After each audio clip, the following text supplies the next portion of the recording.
Front Row, exclusive interviews with the most influential figures in finance. Lloyd Blankfein. Deflation is a terrible thing. Inflation you could tolerate. Kathy Wood. Tesla will be in the pole position to dominate. Jeremy Grantham. We've had a very, very abnormal honeymoon Goldilocks period. First available on the Bloomberg Terminal, then on Bloomberg Television and Bloomberg.com. Front Row, the best seats in the house for business's greatest minds.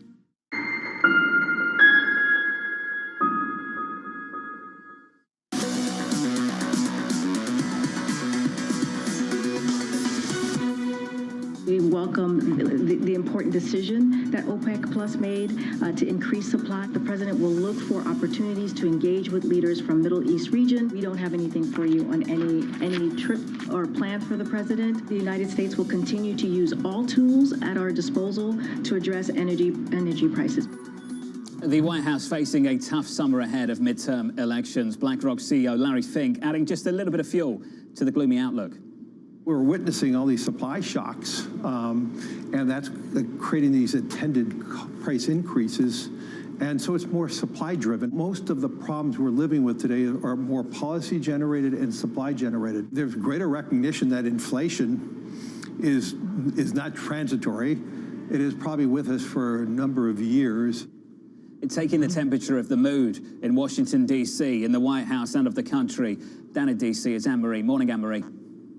Good morning, John. It's really a rough set of situations for the White House, isn't it? Because at the one hand, you have this robust job report yet again today. But when you look at the polls, and I was just recently re-looking at the one from Gallup earlier this month, when you ask about the state of the economy, very small margins of people think it's actually going in the right direction. And then when you start to dig into it, what are their concerns? They say the leadership, inflation, economy in general. Well, that's pretty extraordinary given where we have the unemployment rate at 3.6%. And this all comes down to consumer prices going up. And every day, the White House and advisors in the White House, like the Chief of Staff, Ron Klain, are looking at that AAA gas price average yet again today. It's another record high, and it's these issues that are really hurting them in the polls right now. What can they do about it? You know the oil market better than me, better than most. AMH, this is what Goldman said yesterday. We believe this ramp up remains insufficient. They're talking about OPEC to balance the global oil market, which is already shifting back into deficit following China's demand recovery. They go on to say, we reiterate our second half 125 Brent forecast. They think price risk is to the upside. That's for oil. Then you've got the refining capacity issue. For the prices at the pump, it just looks like AMH, things get worse before they get better. It's true. So on one hand, and we should separate it, and you're correct to do so, there's the oil market and then there's the refining issue. So when you look at this deal OPEC did, I would say on the diplomatic front, it was a win for the White House. They've been asking since August for OPEC Plus, led by Saudi Arabia, to pump more. This is in August. This is way before Russia invaded Ukraine. So for months, they have been asking Saudi Arabia to hit the pedal to the metal and really start producing more. And finally, there was a breakthrough. Now, how much oil is actually going to be physically in the market? It's not that Saudi Arabia and UAE, the ones that have the biggest spare capacity, are going to be filling that gap. It is distributed across all of the members. But some of these members, like Russia, like Angola, like Nigeria, cannot hit their quotas. So it's minimal. It's smaller of a supply deal than you would expect. But it does leave the door open. Saudi Arabia already willing to do it. Potentially they're going to shun their partner, Russia, and acquiesce to the United States. Then you have the refining issue, which is basically once that crude is in the market, you have to turn it into products. And right now, those margins are exploding because we don't have the refining capacity. There's a ton of issues regarding this. One, the spare capacity for refining is in China. The second, of course, is that and this really isn't a Biden administration problem. It's been an American problem. Even before the pandemic, America was not investing in refiners. So now we're left with a place where it's not just oil, but it's turning it into products, and the materials are just not there. Anne-Marie, AMH in D.C. with a clinic on what to look for in this commodity market. JP Morgan came out a couple of weeks ago. It's a number that just stayed with me. The team over there looking at potentially $6 average gas in America by the end of the summer. I remember the title of the note. It said something like cruel summer, cruel summer. Cruel for a lot of people, that's for sure. Back with us for a final thought, Subhadra Rajappa, Mike Collins. Mike Collins, given everything you and I with Subhadra that we've discussed over the last 30 minutes or so, why have spreads tightened so aggressively over the last few weeks, Mike. What's going on? You know, spreads, Jonathan, went from arguably pretty fully valued, you know, a few months ago to fair value, maybe slightly cheap. And the yield levels have gotten really high, right? And if you just go out today and buy, you know, a 10 or 20-year treasury at a 3 or 3.40 yield and slap a bunch of spread stuff on top of that for an extra 2% of yield, I mean, you're talking kind of mid-single digit type forward-looking expected returns in fixed income, which I think is really attractive for a lot of people. So I think that demand just comes in at these higher levels of spreads, higher levels of yields, and companies are doing okay. The fundamentals are still okay, right? Even if you have a technical recession, I don't think it's going to be an existential credit crisis, and that's a big differentiator. Mike, do you think this is what the Fed wants to see? Easier financial conditions? I don't. I do worry, John, that there's a limit, as we talked about, how high stocks can go, how tight spreads can go, because the Fed will say, wow, we're not succeeding at tightening financial conditions enough, and they just keep pushing on it, right? So this is the big battle in the market, this big tug of war, why it's really tough for the Fed to thread that needle and engineer this soft landing. Those tail risks are still really elevated. So you're supposed to play the markets tactically. When they really sell off, you buy in. When they rally like they have, maybe you sell some. And we've actually been, you know, selling a little bit on the margin into this rally. Equities getting sold this morning. About 20 minutes in, we're down more than 1% on the S&P, on the Nasdaq down 1.9. So, Badger, I'd love your perspective on all of this. Rick Reeder was on with us about an hour ago. He was talking up this scenario that many people agree with, that the equity market can't rally too much, credit can't rally too much, spreads can't tighten too much, because the Fed would perceive that as an unwarranted easing of financial conditions that they'd have to lean against. For someone operating in fixed income, watching the Fed, Sabadra, what's your perspective on that? Well, I think that the Fed is looking for a sweet spot, right? They do know that their actions are going to tighten financial conditions. So that is something that is going to automatically happen as they're raising interest rates. What they don't want happening is an extreme tightening of financial conditions that's going to lead to a hard landing, if you will, on the policy front. So they're trying to sort of orchestrate a soft landing. They're okay with a little bit of tightening of financial conditions, but they don't want financial conditions to tighten too much. So in this sort of context, I'd say broadly speaking, I think a strategy where you start putting money into fixed income as yields, head higher might be a good one, because equities are not going to be performing really well. I think that for the remainder of the year, you're going to see very, very choppy price action, given the fact that the Fed is actively raising interest rates. But on margin, I think you're going to start seeing that yields in fixed income start to look attractive for investors. So that allocation away from some of the other risky asset complexes to fixed income might be something that's desirable. But broadly speaking, I think the Fed knows that financial conditions are going to tighten.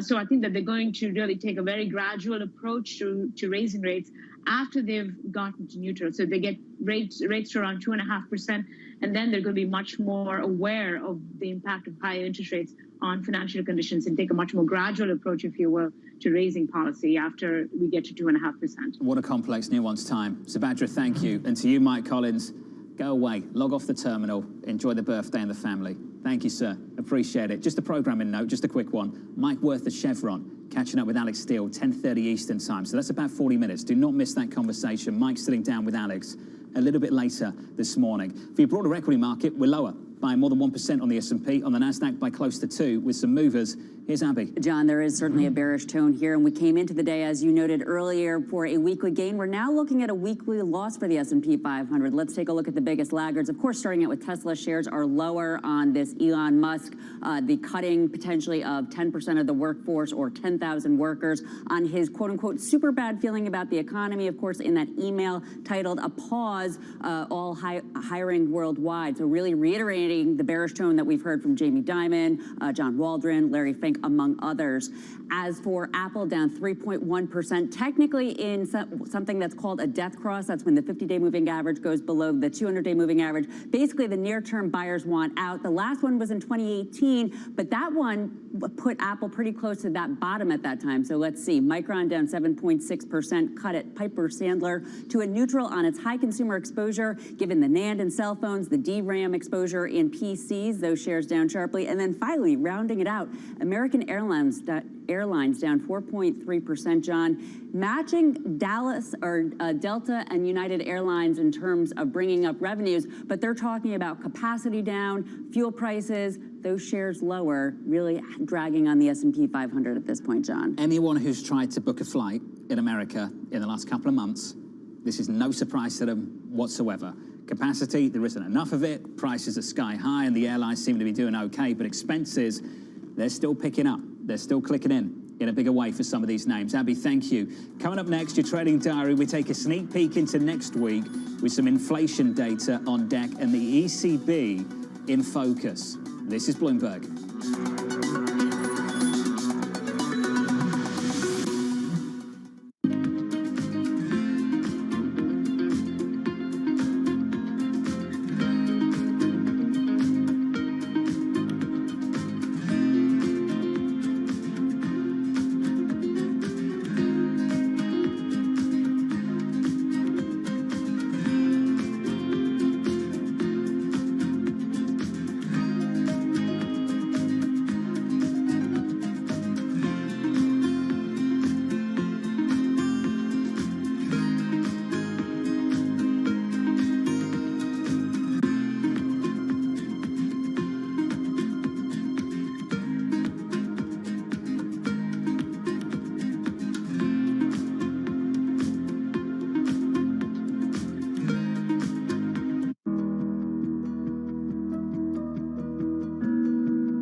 stocked early enough all these precious materials you were just mentioning, and we were on the lucky side that our prognosis was spot on in a way, forecasting what kind of material we would need and what quantity we would need.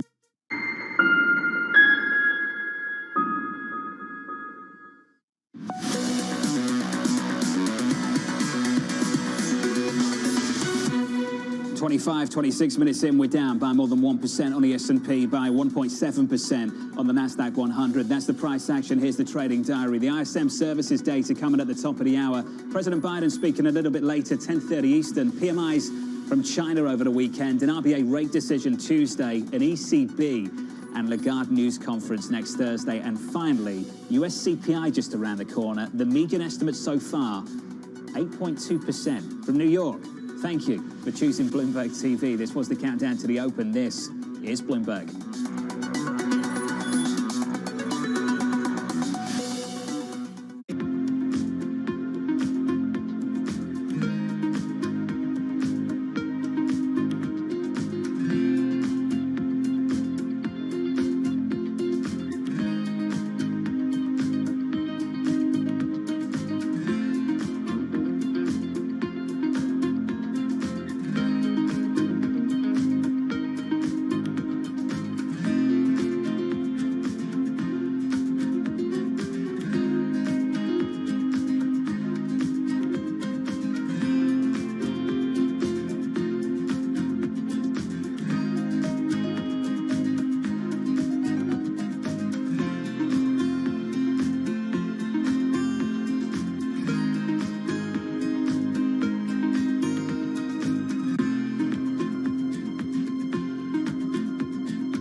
The Indian city of Jamnagar is a money-making machine for Asia's richest man, Mukesh Ambani. His company Reliance has the world's biggest oil refinery complex here in the city. Jamnagar is also where Ambani is making his newest bet, a $10 billion investment in green energy. His ambition is closely aligned with the Indian government's plan to reach net zero emissions by 2070. But Ambani is not alone. India's second richest man, Gautam Adani, has committed $20 billion of investment over the next decade. But India's massive dependencies on fossil fuels have some environmental advocates questioning the realism and sincerity of those green ambitions and those of its two biggest billionaires.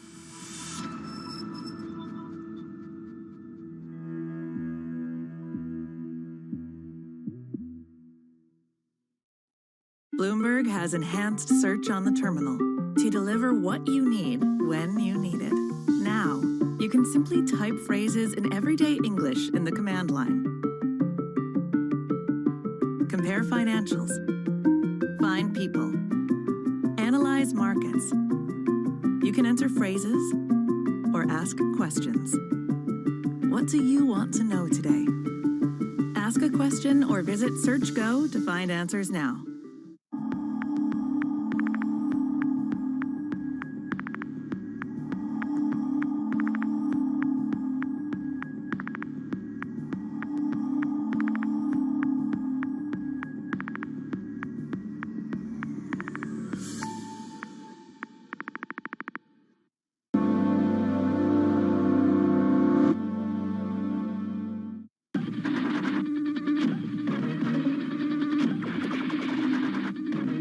Pepsi's Number Fever campaign in the Philippines has probably gone down in history as one of the biggest marketing disasters in history, mainly because of a human error that led Pepsi to print more winning caps than they planned.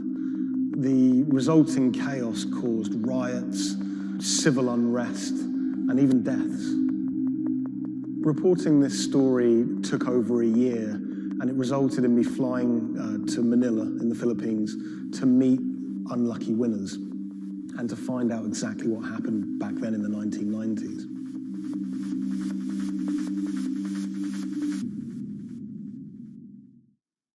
My name is Jeff Maish. I'm a journalist based in Los Angeles.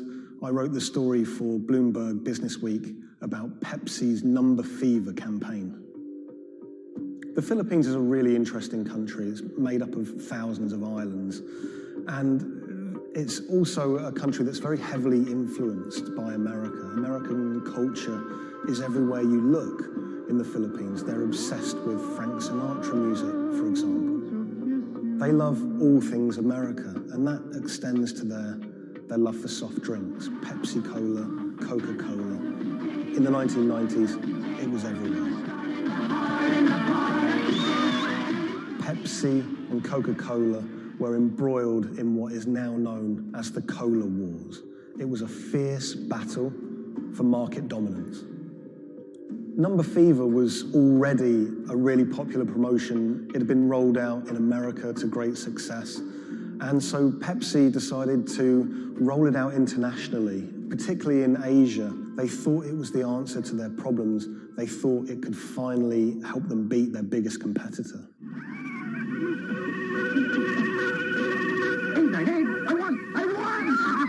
Look for the winning number in Sari stores every day, also on TV, radio, newspapers. You could be a millionaire. $1 million pesos, or $68,000, doesn't sound like a lot now, but in 1992, that was a phenomenal amount of money. You've got to remember that in the Philippines at the time, the average monthly income was about $100, so $1 million pesos was wealth beyond anyone's wildest imaginations. Number Fever caught fire in the Philippines. Kids were saving up their pocket money to buy a bottle of Pepsi. Parents were squirreling away all of the bottle caps in bags. You would walk down the street and people were going through trash trying to find discarded bottle caps. It was a national phenomenon. Pepsi boasted that half the population of the Philippines was playing it. Number Fever boosted Pepsi's sales every month from $10 million to $14 million. It had a huge impact on Pepsi's bottom line. Number Fever quickly became number hysteria. Maids were being jailed for stealing their employers' winning bottle caps. There was even some murders over winning bottle caps. People were fighting in the streets over these caps. There were signs that there were going to be problems with number fever very early. Pepsi had rolled out the competition in Chile, and a garbled fax had caused some kind of problem with the winning number. They'd announced the wrong one in Chile, causing riots. There were signs that there could be big problems ahead if they didn't keep their eye on the ball. So in 1992, Pepsi decided to extend the campaign in the Philippines, and they announced that the competition would go on for a few more weeks. One night, on the television news, they announced the latest winning number, 349. The problem was, 349 had already been allocated as a non-winning number in earlier campaigns. So there were literally hundreds of thousands of bottle caps with 349 just floating around the Philippines. Hundreds of thousands of people all across the Philippines, thousands of islands, were finding winning bottle caps. 349, 349. Some people had 10 lucky 349 bottle caps. People were dancing in the streets, celebrating. They thought their problems were over. They were millionaires. It's still not certain exactly how many winners there were of lucky 349 bottle caps, but we know that Pepsi printed over 600,000 of them. Pepsi realized very early that there was a problem. Hundreds of people started arriving at their bottling plants with their lucky bottle caps. They realized something was seriously wrong. Pepsi tried to solve the problem by offering a small token donation to anyone that brought a lucky bottle cap to their bottling plant. But it wasn't enough. People didn't want just a handful of pesos. People wanted their million-peso prize. Within a year, violent protests and riots outside Pepsi factories would leave dozens injured and 5 people dead. At one Pepsi factory in the Philippines, a grenade was thrown through the window. It killed 3 Pepsi employees. Anacita Rosario was a school teacher living near Manila in the Philippines. She was one of the tragic victims of this whole thing. She was walking to a nearby store to buy some rice one day when a Molotov cocktail was thrown at a Pepsi truck in a violent protest. It bounced under the truck and exploded. It killed her and an innocent bystander who was just a child and injured many others. When I was in the Philippines, I tracked down Anacita's daughter, Cindy, and her husband, Raul. It was clear to me that they were still very upset by the whole thing. You know, a family had been ripped apart by this competition. And Raul told me that he'd never remarried. He'd told me that he'd gone to meet Pepsi executives after his wife was killed. And he was angry. He said to them, you know, this wouldn't have happened if it wasn't for you, if it wasn't for number fever. The biggest revelation from my reporting was rumors that Pepsi was somehow involved in bombing their own trucks. I found a newspaper report with a headline that said, "Pepsi goons bomb their own trucks." And when I visited the MBI, the police department in the Philippines, they presented me with documents and interviews with people who claimed that Pepsi had paid them to cause riots and to cause trouble outside their plants in order to destabilize the situation and to frame the owners of the coalitions that were fighting them to try and curry favor. I just thought that was so shocking. And of course, Pepsi denied it, but how bizarre that a company would be accused of bombing their own trucks.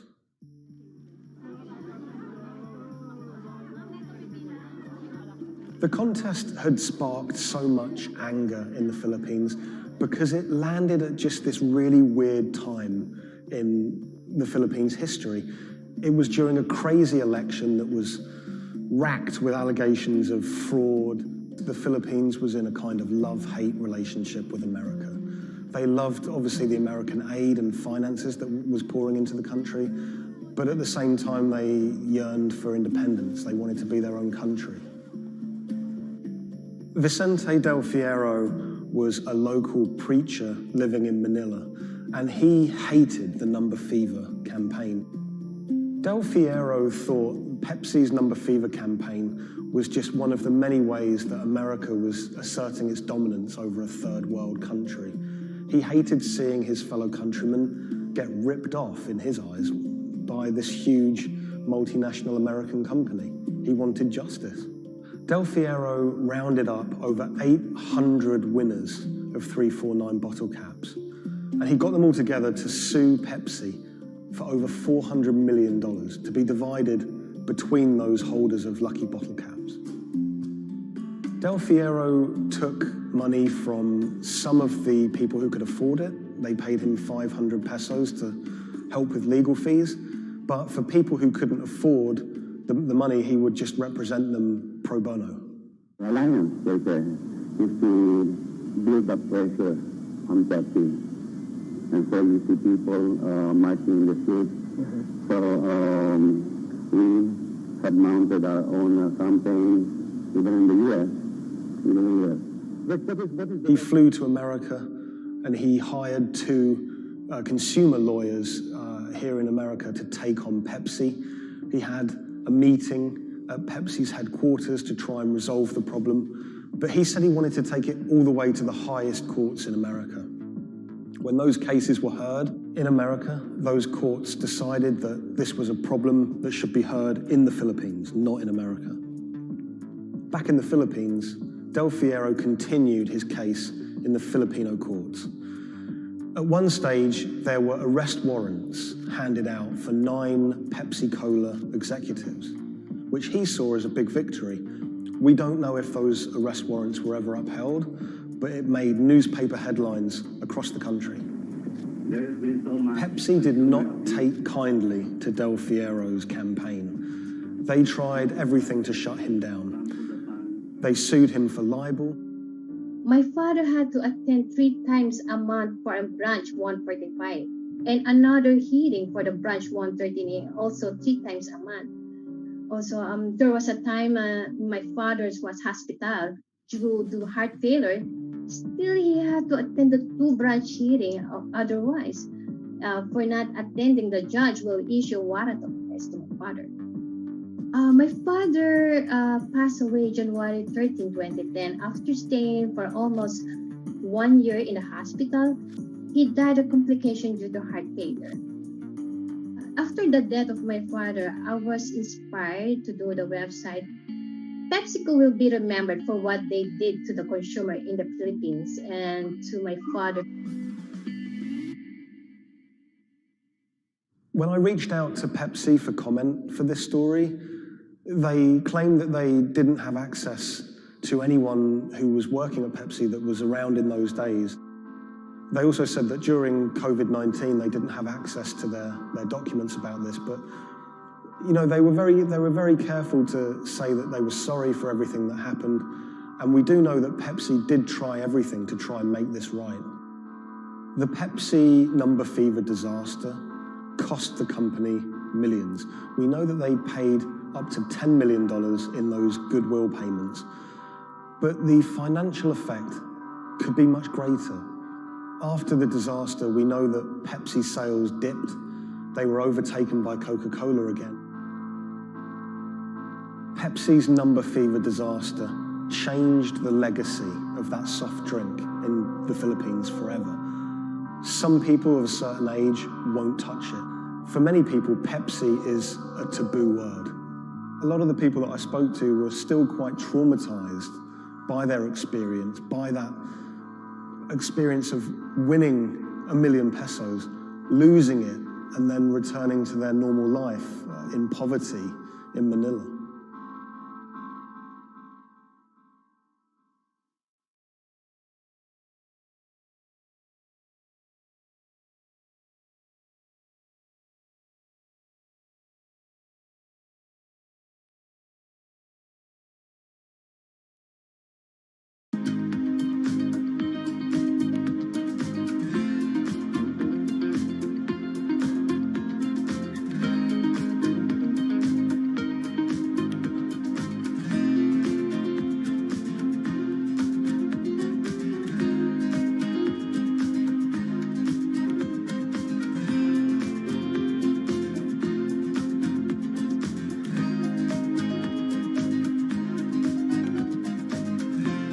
When the news of the bombing came out, it was a massive story in Germany. We are following some breaking news coming to us out of Dortmund in Germany. It was covered by all the media outlets. 3 roadside explosions triggered at the same time last night as a coach left its hotel in the south of Dortmund. Public figures commented on it. We should not let them affect our life, whoever it was. The media echo went far beyond Dortmund.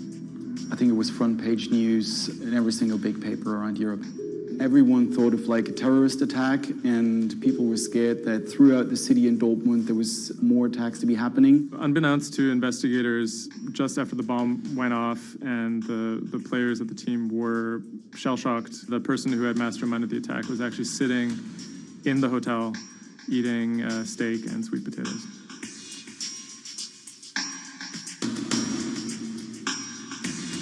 My name is Thomas Rogers. I'm the journalist who wrote the article, The Get-Rich-Quick Scheme That Nearly Killed a German Soccer Team.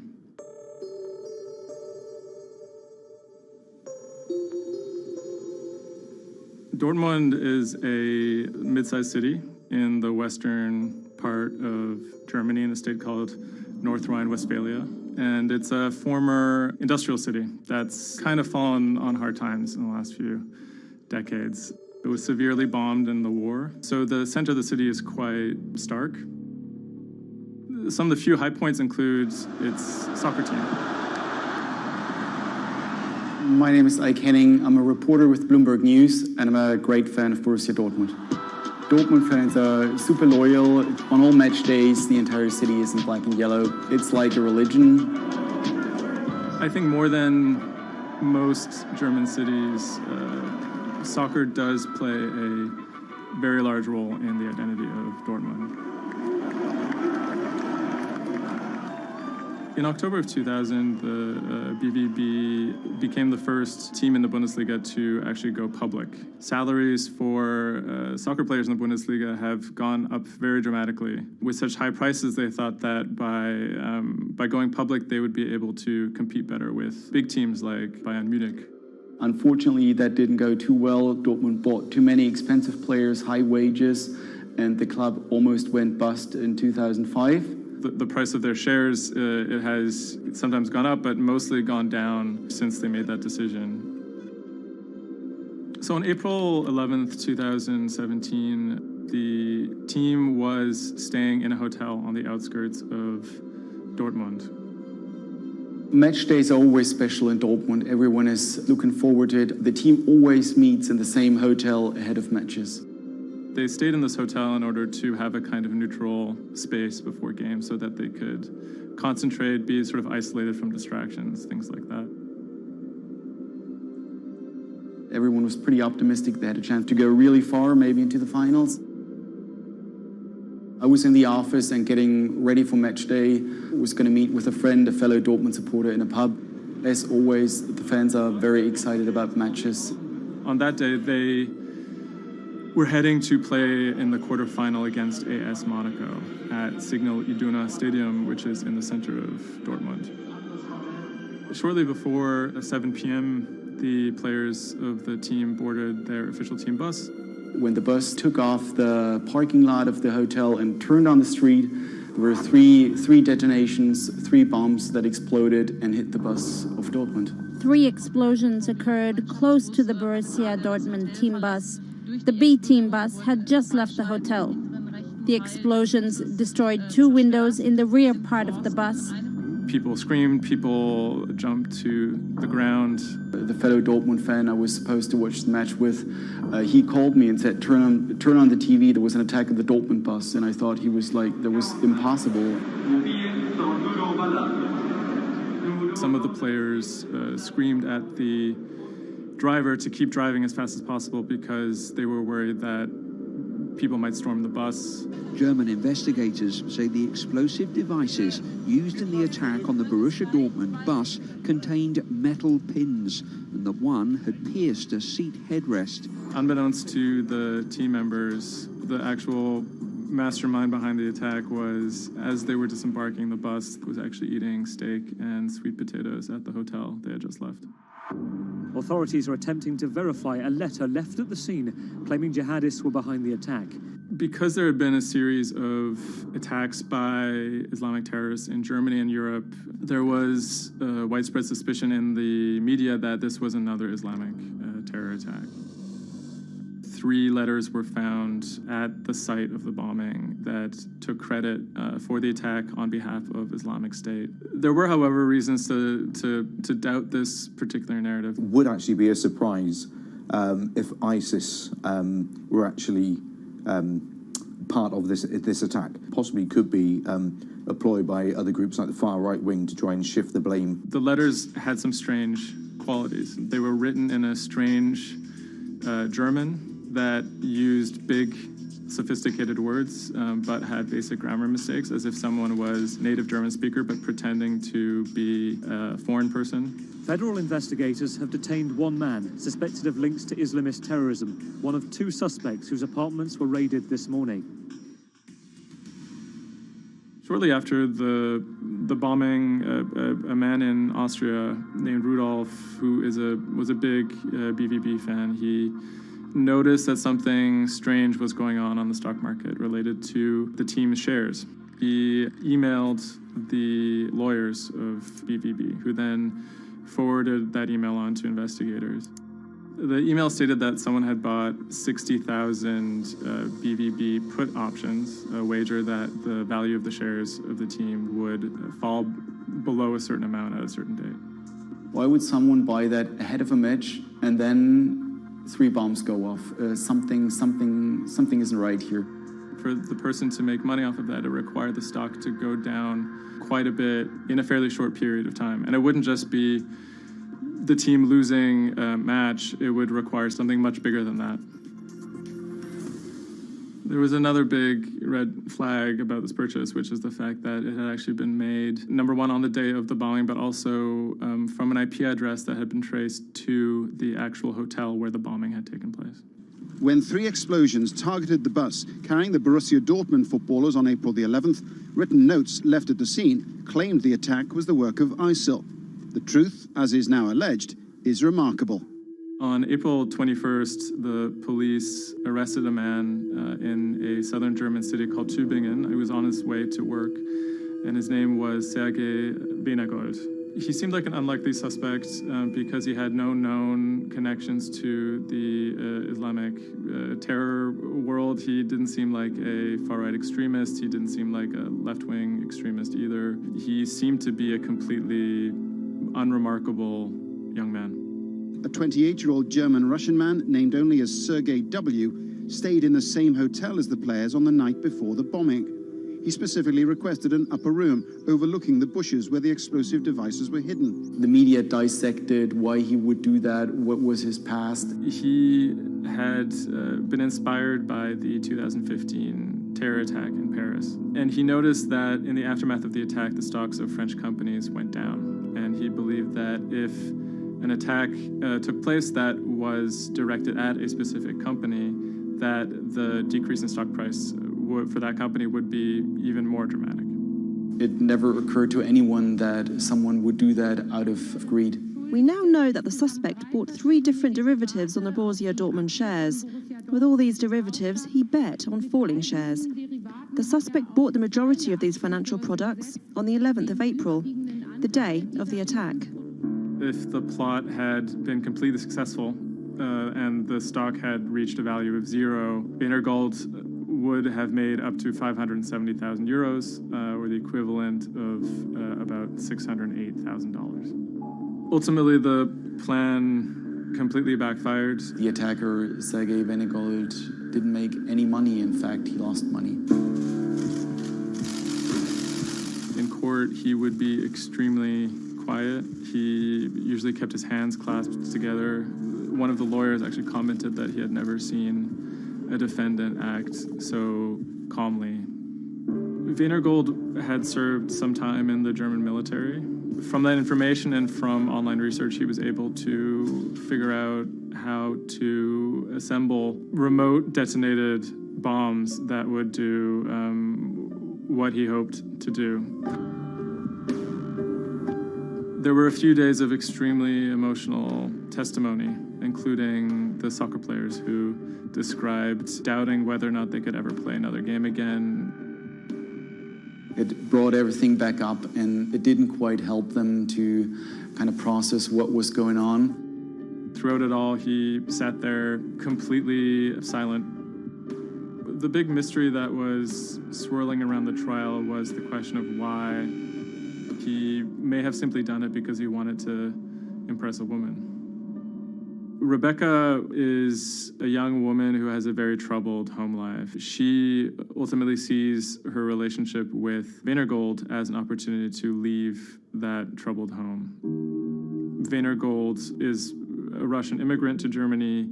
He speaks with an accent. He has anxiety in large groups of Germans. She begins to resent the fact that he has these fears and feels a little bit trapped. Rebecca attempts to dump him on multiple occasions, and he threatens to commit suicide if she leaves him. Weinergold apparently told Rebecca that she would soon be seeing a surprise. After being dumped via text message, he apparently began planning for this attack in earnest.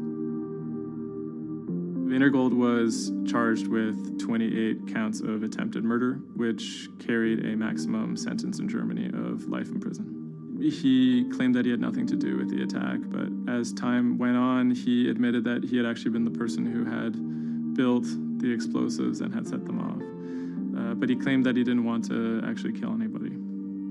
Ultimately, Weinergold didn't receive the harshest possible sentence. He was given 14 years in prison, but it's still a considerable amount in jail in Germany.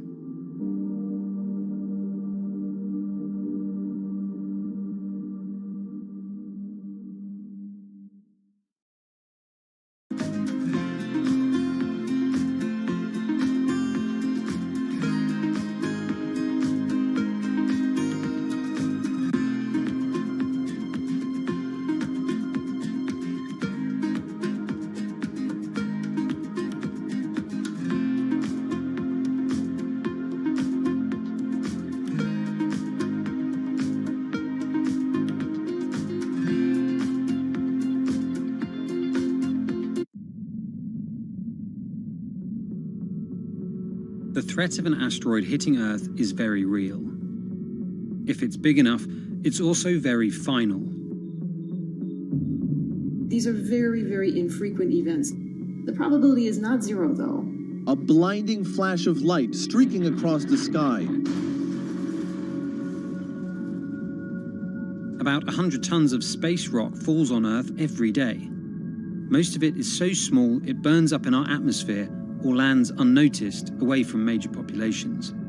No human in the past 1,000 years is known to have been killed by a meteorite, and according to NASA, no large object is likely to strike the Earth any time in the next several hundred years.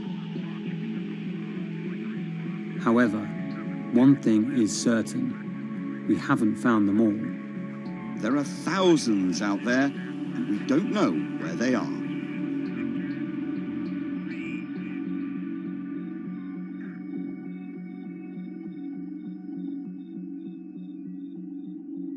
There are a lot of asteroids in our solar system. They number in the billions. Scientists all over the world are working toward detecting and deflecting the most catastrophic of natural disasters. The race is on to find as many of these objects as we can. We have a way of calculating whether or not an asteroid is potentially dangerous or not. I mean, I think it's something worth investing in. It's our existence at stake, right?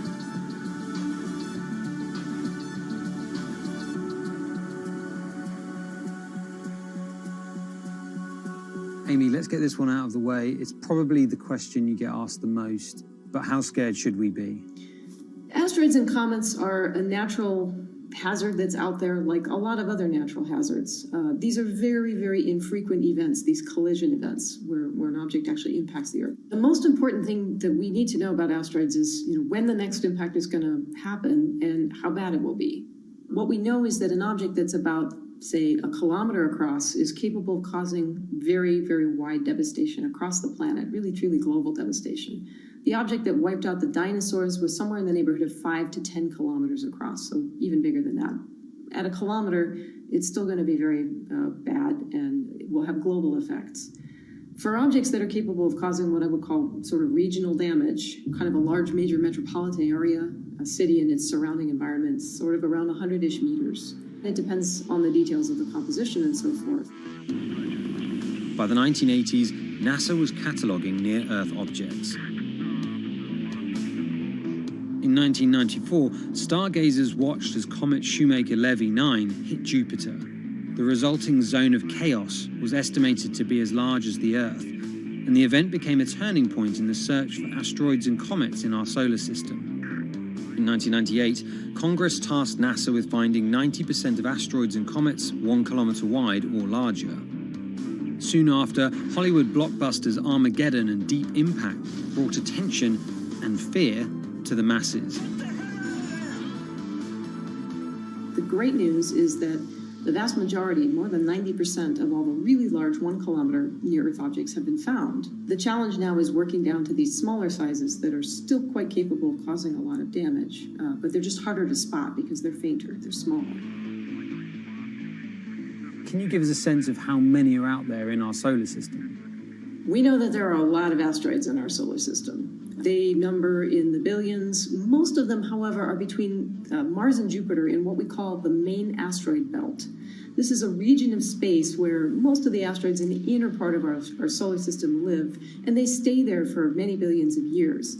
There is another population, though, that kind of leaks inward and gets into the region somewhat close to the Earth, and we call these near-Earth objects. We think that there are millions and millions of near-Earth objects that are out there in the total population. As of today, we know of sort of around 20, 25,000, something like that. When we first spot an object, we really know very little about it. We just see something moving across the sky. So all you get is just sort of a handful of snapshots, just enough to be able to tell that this isn't an asteroid that we've already seen before. And then once we can calculate the distance to it, we can now start to make predictions about its true size. Is it large or is it small? So we have a lot of information that we have to get pretty quickly to really understand what's going on. Finding asteroids is just one piece of the puzzle. Planetary scientists are extremely skilled in determining the orbits and speeds of asteroids based on relatively small amounts of data. NASA runs simulations of the trajectories asteroids could take, which is useful but time-consuming. A team of scientists in the Netherlands have found a way that could buy us more time. Our method is very quick. So you can very quickly get an assessment of whether or not the object is dangerous or not. If you look at the classical way of determining the danger of an asteroid, it may take days of computing time on very big machines to determine this hazardousness. The current problem is that there's just too many asteroids out there to spend a huge amount of computational power on all of them. So the neural network allows us to focus on what really could go and pose a hazard to Earth. A neural network is a computing system that mimics the way the human brain operates to find underlying relationships in a set of data. By training the network in this way, you train it in recognizing those objects that are most likely to hit the planet. And once it's trained, you can apply this network to all the unknown asteroids. And then you can make a selection and saying, hey, these are the ones which appear to be having orbits similar to the ones which we know are hitting the planet. That doesn't mean that they do, but it only means that they look very similar to the ones we know they do. What else did you find? Should we be particularly concerned about anything? One thing that we did find is that our neural network was able to go and identify a handful of asteroids which weren't considered potentially hazardous, that when we went and integrated them forward in time, they came quite close to Earth. We find a handful which were not detected before or not considered being dangerous before, and we think they are potentially dangerous. It's very hard to simulate kind of going forward in time an asteroid that's going to hit Earth because, well, the Earth is really small. And space is really big, and then you have to have very exact parameters to shoot an asteroid that goes and hits exactly Earth. And then Simon had the ingenious idea of not even trying to do that and just launching the asteroids from Earth's surface and integrating backwards in time. It's very hard to make it hit. So you need a lot of calculations which all end up in nothing. And the idea was then like, well, let's not do that. This is basically what NASA is doing. NASA is taking an asteroid, making multiple copies of them, shooting them all forwards in time, calculating their orbits, and then see what fraction sort of gets close to Earth. Not even hitting Earth, but getting close to Earth. And then they call it a potential impactor. So you calculate the solar system forwards in time for, let's say, 1,000 years. And then you launch asteroids from the surface as if they, if you go forwards in time, would fall on the surface. You calculate them backwards to today. And then you get your orbital parameters of today's asteroids, which you know will land on the planet. And those you can use as known impactors and compare with all the other asteroids in the solar system. Can simulations and AI, can those things fill in the gaps where perhaps telescopes and other imaging tools can't? Absolutely. Since the observations get more complex, the physics gets more complex. And if the physics get more complex, the mathematics becomes more complex. And at some point, you can't solve your problems analytically anymore. And then this is where the computer comes in. Now we have this trained neural network. We have a way of calculating in a fraction of a second whether or not an asteroid is potentially dangerous or not, and therefore deserves more attention or more time to spend on for really finding out if it is dangerous. When it comes to hunting asteroids, time is critical. What we can do about a potentially hazardous object depends a great deal on what we know about it and how much time we have before the encounter. We'd really like to find them when they're decades away, because the more time you have, the more options you have, and the less energy it takes to move an object aside. It also means we might not have to resort to launching a nuclear warhead at an asteroid.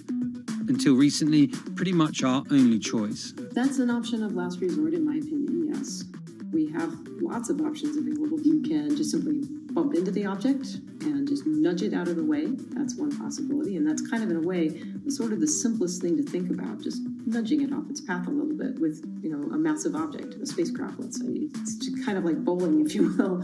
If you have a long time or a long stretch of runway in the lane, just a very small twist on the bowling ball will make a big change in where it ultimately ends up. Another option would be something where you take a very big, massive spacecraft and you park it next to the object and you use the force of gravity as a towing rig. That takes longer, though, and you need to be able to send a pretty massive spacecraft, and it obviously depends a lot on how big the asteroid is.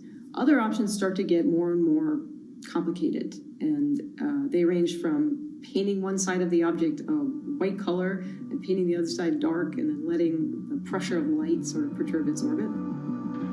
In a departure from the lab and computer simulations, NASA has real plans to rehearse kinetic impact deflection. In 2021, the agency will launch DART, the Double Asteroid Redirection Test mission, which will intercept a 160-meter asteroid in 2022. Better to practice now before we have to deal with an actual threat. In the meantime, discovering asteroids is our best bet. Thousands of scientists and amateur astronomers around the world make up an informal network that survey the heavens. But that may not be enough. NASA wants more resources to map our solar system and better technology. We need to ramp up our network of sensors, and also we need to just continue to strengthen our network of international observers so that we can get follow-up, because we find these objects when they're distributed all over the night sky. Once we get more observations, we get better data, we can make better predictions.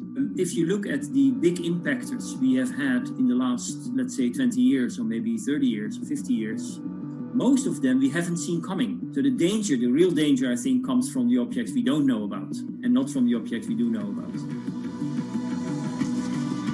This particular natural disaster, like a lot of natural disasters and like climate change, is a problem of the global commons. So the thing that we risk collectively is that it sort of then becomes nobody's problem, and nobody takes ownership over it. The asteroids are all over the sky. They just truly cross boundaries and borders with a second's notice. I kind of imagine in the future, maybe lots of small satellites around the Earth that are always going and looking outward. I mean, I think it's something worth investing in. It's our existence at stake. right?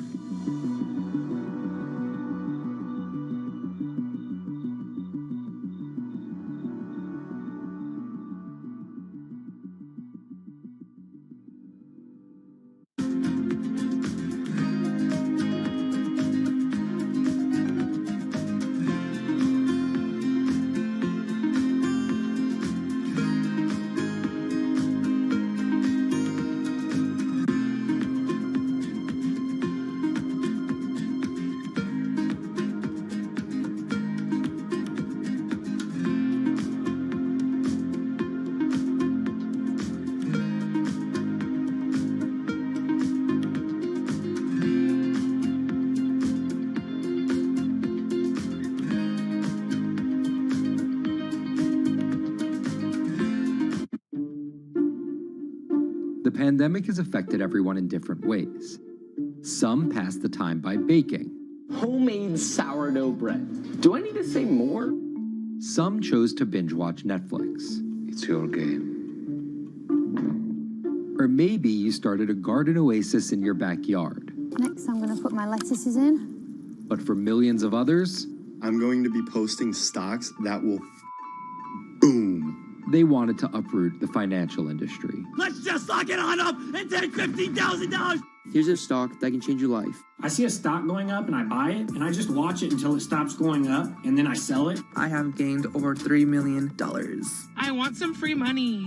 I don't think you can overstate the online communities or social media's influence on financial markets. A large group of inexperienced investors who discuss their plans on social media platform Reddit have shaken up the stock market in a big way. The stock that everybody's talking about right now is GameStop. Video game retailer GameStop is set to continue their head-spinning ascent today. The revolutionaries on Reddit are spanking Wall Street's ass. The more these stocks go up, the more the big guys are getting creamed and losing billions of dollars. This isn't a wealthy person's game anymore. Anyone can play it. I took up a little bit of a new hobby and I am interested in day trading. As an investor nowadays, you don't have to look a specific way. You don't have to wear specific clothes. You don't have to be doing it from a trading floor on Wall Street in like a high-rise building in downtown Manhattan. The narrative of what's driving the markets is no longer being held in secret offices in New York and Boston of privileged people talking to other privileged people. It's right out in the open. It's on Twitter, it's on Reddit. From brokerage apps to Discord channels and subreddits to TikTok finfluencers, one of the last holdouts in the world of disruption, finance is next in line.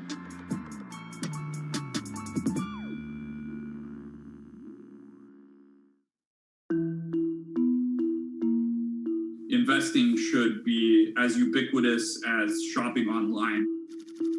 That's Vlad Tenev, the CEO of Robinhood, the online brokerage app, talking about how he wants his app to disrupt the world of stock trading like Amazon disrupted the world of home shopping. And I think that speaks to exactly the mission that a platform like Robinhood has, which is to democratize investing. Robinhood was started in 2013 by Vlad Tenev and Baiju Bhatt in, where else, Silicon Valley, as an alternative to the big brokerages, but with one big difference. As they were building the social network around finances for people, they realized that there was a gap in the market and that free trading could become something that they could bring to the markets, they could disrupt the industry. While no-fee trading is industry standard today, it was unheard of when it was first introduced. The online brokerage industry was really innovative when they came on the scene 10, 15 years ago, but they kind of stopped innovating where you haven't seen those commissions come down beyond $5 or $6 or $7.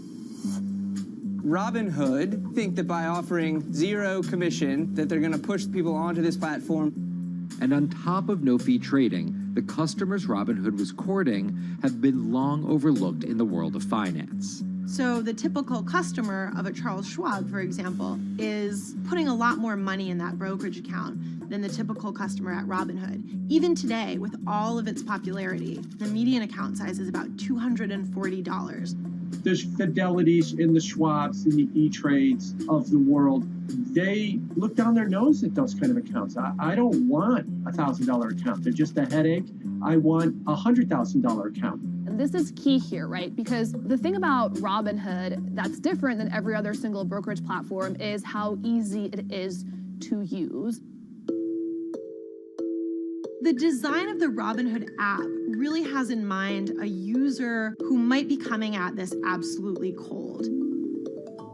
The fonts are very well sized, the shapes, the colors, all of that is something that the founders of Robinhood paid really close attention to.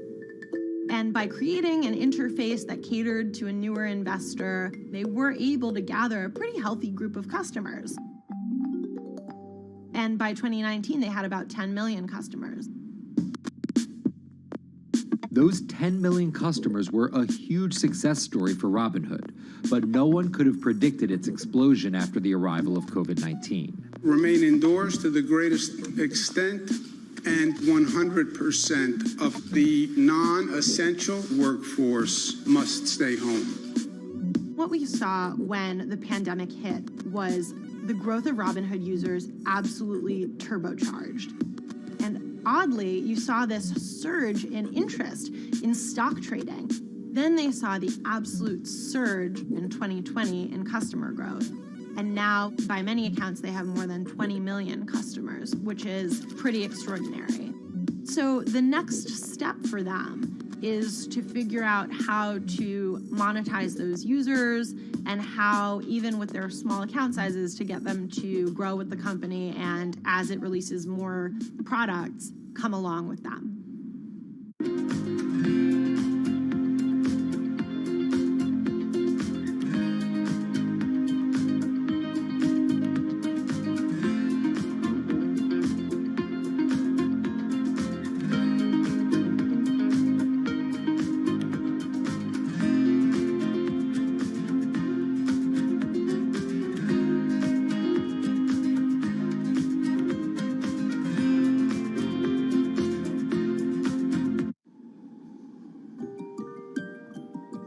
Robinhood would become one of the COVID economy's breakout successes. Robinhood traders, as they're called, became the shorthand explanation for the frenzy of often speculative retail investing after the pandemic lockdowns.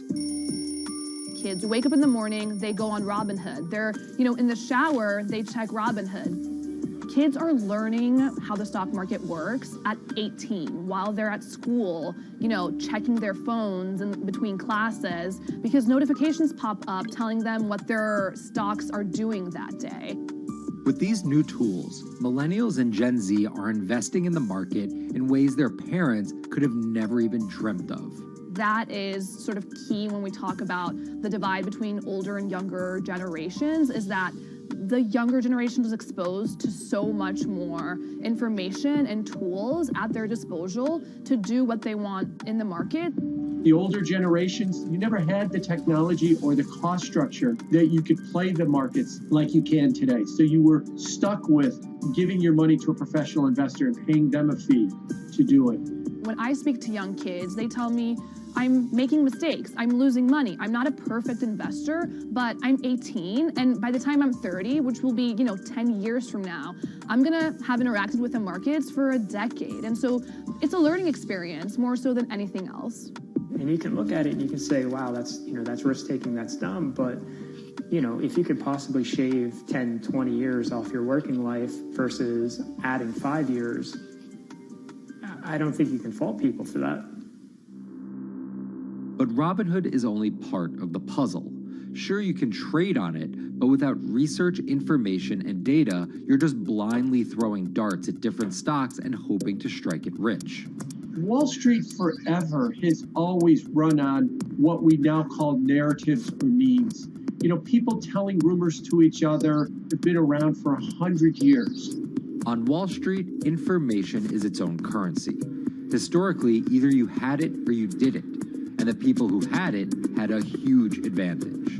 In the past, those narratives and memes didn't have a network effect. It would be one person telling another person over the phone, In fact, when I broke into this business in the 80s, a lot of people used to complain that they weren't on the call list to get those ideas. Social media changed all of that. Fast forward to 2021, that's being done on the internet now. And that's being done on Discord and Twitter and StockTwits and Reddit. And the impact is very similar, but orders and orders of magnitude larger. As social media has played a bigger part in our lives, it's also played a bigger and kind of more important role in how people find investing ideas online and on these platforms. How do those ideas spread? On TikTok. Yes, that TikTok. Soon may the weatherman come to bring us sugar and tea and rum. People aren't just going to it for sea shanty videos. The personal finance hashtag on TikTok has garnered 3.5 billion views from its 1 billion monthly active users. By comparison, videos found under the cooking and health tips hashtag have 2.6 and 2.1 billion views respectively. The trajectory of Robinhood and TikTok were literally on par. What happened in the stock market this week? So the word of the week is expectations. Absolutely essential that you guys understand the risks of shorting. And Kayla Kilbride and Kyla Scanlon are two of those financial influencer TikTokers, also known as finfluencers. I think people still care about fashion, they care about culture, but it's also like there's this big behemoth thing called the stock market that we really don't know a whole lot about, and it's gatekept behind the industry. And so people like want to unpack that. And so my audience is, a lot of them are younger investors who are looking to hone their skills.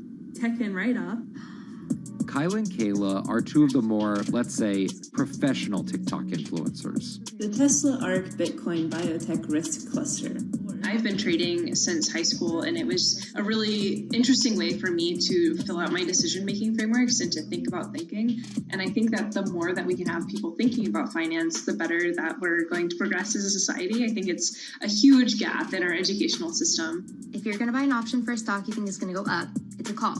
So think of it like this. I made the options video where I was like, options are just like shopping. Rumor has it that this pallet's about to go up in price. So if I come in tomorrow, can I still buy it at said price? And a ton of women just like attacked that video and were like, you explain things so much better than my boyfriend or my professor, or like I could sit and listen to you all day. And I was like, this is what I was looking for. But TikTok's algorithm does not reward calm and measured videos about responsible investing. It rewards this.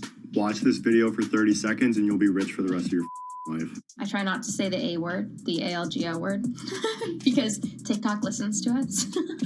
The algorithm does impact how you feel. You know, you do notice which videos do better versus which videos do worse. How do you catch someone's attention in less than 60 seconds?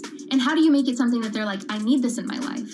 Nearly impossible to do that in 60 seconds. But the people who perfect it are the people that you're going to watch and going to stick around. And where people are sticking around?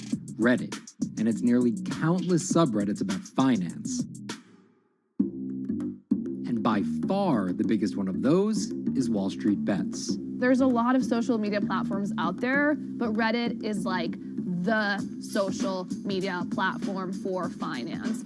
Places like Wall Street Bets is where it all goes down. Started in January 2012, it wasn't long before Wall Street Bets adopted a 4chan-like etiquette, leading to their tagline, like 4chan found a Bloomberg terminal. We had all these unexplained stock moves, and we would be grasping for why stock XYZ jumped 20% in a day. And you would look at Wall Street Bets, and you would see people there talking about buying options in that stock, and it sort of, squared the circle, so to speak, and started making sense. And it was at that point that it was like, wow, we have to start paying attention to this. Some people on the platform really spend tons of time, and others are just looking for entertainment and to have a little bit of fun, effectively gambling or looking for an outlet, trying to make a little bit of money. Then on top of all of that, there were stimulus checks. Now, clearly, this money is going to people who need to use that to eat, to live, but there's a lot of people who use this money to invest in the stock market. And it's not just stock tips. People quote-unquote YOLO their entire life savings or stimulus checks on a single stock. They post what is called gain and loss porn, screen-grabbing staggering hits and misses on stocks for the entire community to see. I'm about to lose everything. And while some of the people on Wall Street Bets are novice investors, the community contains multitudes. In one respect, what it did show us among these network groups is they are very sophisticated. They're not a bunch of ignorant people talking to other ignorant people. And this is where the pieces of the puzzle all come together to wreak havoc on Wall Street for a solid week in early 2021. It's pretty clear that the combination of more people having retail brokerage accounts and trading apps and more people being stuck at home looking for some kind of entertainment and some kind of community online came together in this very singular way. What came together is GameStop. Let's go back to the beginnings of what happened with GameStop a couple of years ago. On the boards like Reddit and StockTwit, a lot of people were talking about GameStop as being attractive value.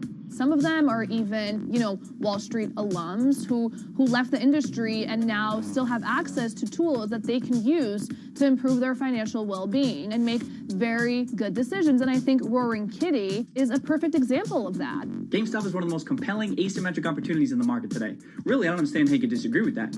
At the same time that this crowd was talking it up, the hedge fund institutional crowd didn't like this stock at all, and it had the largest short interest of any stock in the New York Stock Exchange going into late 2020. Short selling is a bet that a stock price will fall, and it's a fairly simple concept. An investor borrows a stock and then sells it.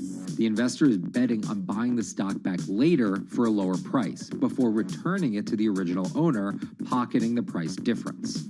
What a short seller would tell you is that they almost act as a policeman in financial markets, or they're at least looking for companies that aren't what they say they are. And that can range anywhere from an outright fraud that some short sellers try to expose to just a company that's not worth as much as investors think it is. The problem is, if the stock price rises, the short seller has to come up with the money to buy the stock back. And the more it rises, the more it costs.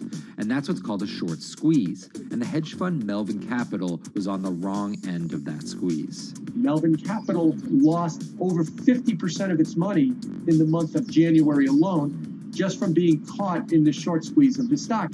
This is where the disruption comes in. One of the most wild stories you're ever going to see. GameStop shares absolutely going nuts. In less than a year, the company's stock has jumped from less than $3 a share to almost $350. Cheers, everybody! Roaring Kitty has turned $50,000 or so investment into some $14 million. Whoa! Investors all over social media use the free trading app Robinhood to wreak havoc on Wall Street. They're actually piling on into some of these stocks to really hurt the professional short sellers. And they all used Reddit, Twitter, TikTok, and Discord to tell one another to keep buying and, quote, hold the line and not sell GameStop. People are getting cheerleaded for jumping in, buying at the highs. They're saying, keep going. And it was working too, until Thursday morning, the trading app Robinhood sent out this tweet. In light of current market volatility, we are restricting transactions, including GameStop. People were really angry. Robinhood was supposed to allow the regular people to play the same game these big boys are playing. But instead, we were all taken for schmucks, and they screwed us. Shares of GameStop are jumping again now that retail investors are being allowed to buy shares of the stock. But what we learned is that when people organize online, they have the ability to disrupt the market. And it was a big sign the ivory walls of the institution aren't as powerful as maybe the institutions thought them to be. I don't know if pumping up GameStop was the best use of billions of dollars, but I think that as a signal to society, it was pretty interesting and powerful. The GameStop saga was so impactful that both Vlad Tenev and Roaring Kitty were called in to testify before Congress to clarify each of their roles in the saga.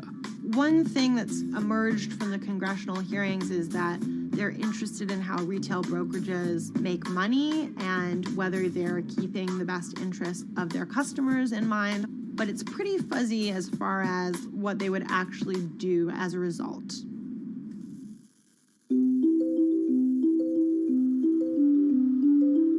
While the the frenzy around GameStop eventually subsided, it didn't take long for retail investors to find other areas to invest their money. Take a look at Bitcoin going bananas over the weekend. Bitcoin forms a brand new all-time high. It was after GameStop started to drop that we saw Bitcoin really go up to over 60,000. How much further does this rally have to run? It's compelling to say that money shifted from one venue to the other. While correlation doesn't equal causation, there's a chart out there showing an inverse correlation on meme stocks going down and cryptocurrencies going up. There's definitely an aspect where people are making money on stocks and then moving, they're agnostic, they're not hedge funds. They can invest wherever the hell they want. It's a classic sort of momentum trade. They're going to wherever the winners are and they're willing to jump on and, ride it. So whether it's meme stocks like GameStop, meme coins like Dogecoin, or entirely new ways to invest in art like NFTs, the new kind of retail investor is making its presence known. Over the next 10, maybe 15 years, you're going to continue to see, whether by choice or by force, that baton go from older generations to younger generations. I don't think any single app is going to be the thing that disrupts. I think people are the disruptors.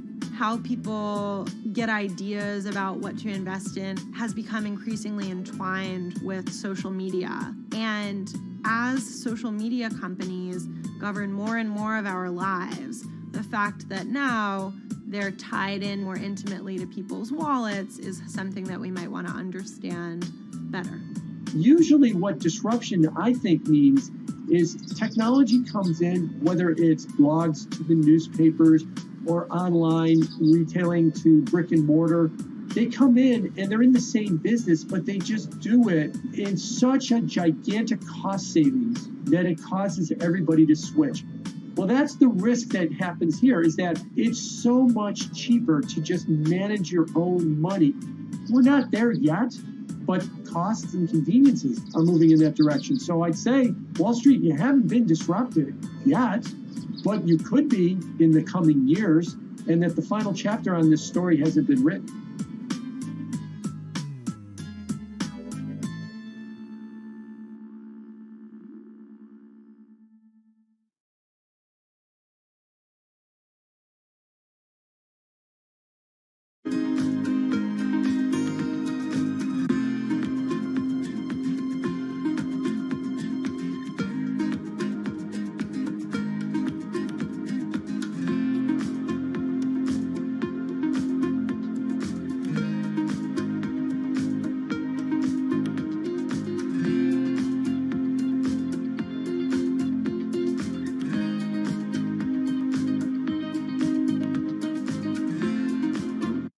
Meet Bloomberg's own David Nicholson. Now, his happy place is out in the field, on the open road. But like the rest of the world lately, he's been working from home a lot more than he's used to. COVID-19 has prompted a massive urban exodus as professionals of every ilk yearn for more space to live and work. As a result, rural areas have exploded, and they're poised to experience a resurgence as more and more families pack up and leave the big city to try out life in the burbs. But there's one problem with that. Not all internet speeds are created equal.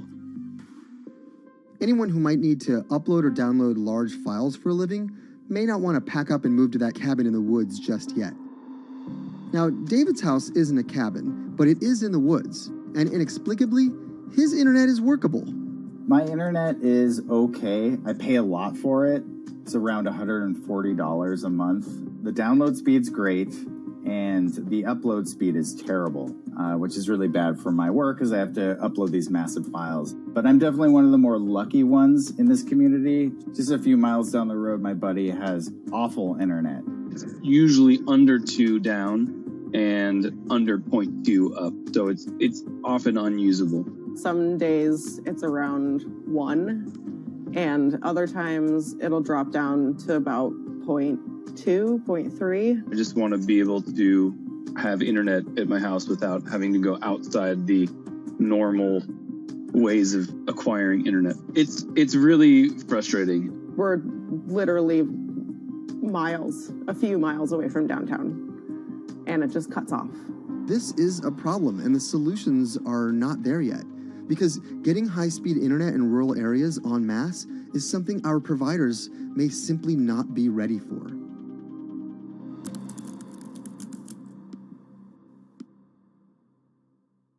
If your internet service doesn't have fast download and upload speeds, then you don't have high-speed harmony. You have.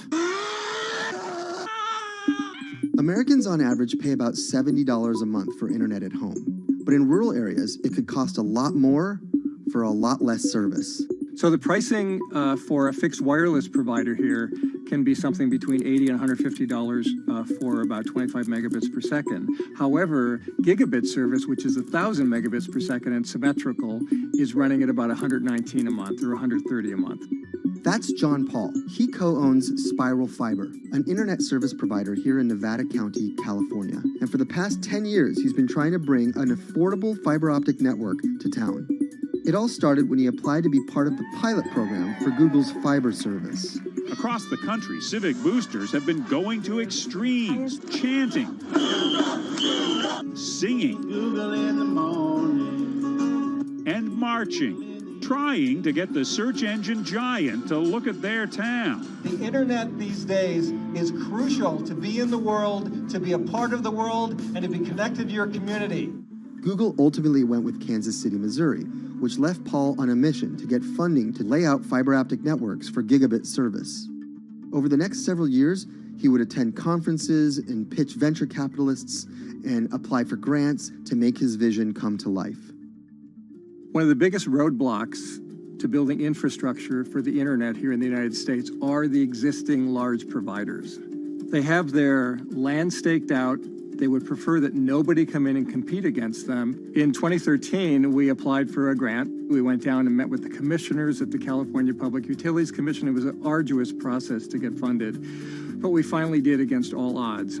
We got a $16 million grant, and then we went out to seek venture capital. Then, in March of 2020, the pandemic hit the world. Everybody got locked down, and everybody came home, and everybody started using the internet. And I remember seeing on one of the local fixed wireless providers' websites, they've said, hey, we know you're all staying home, but please don't use too much video, and please don't use too much bandwidth. And I thought, that doesn't work. The U.S. connectivity gap is far greater compared to countries prohibitively expensive. This is Rebecca. She and her family. We wanted to move where we had a little more space, room for the kids to run around, just be out in the mountains a little bit more. Having come from a bigger city area where Wi-Fi is pretty readily available, we hadn't really considered that in our purchasing of the house, whether that would be an option or not. When school started, and now that we are remote learning with our children and we're doing everything from home, we didn't have the option to do that at our house. So every day when school would start, we'd have to pack the kids up and we'd go to my in-laws' home. They have a little cabin up in this area that does have Wi-Fi already. Rebecca's situation is the norm in rural America.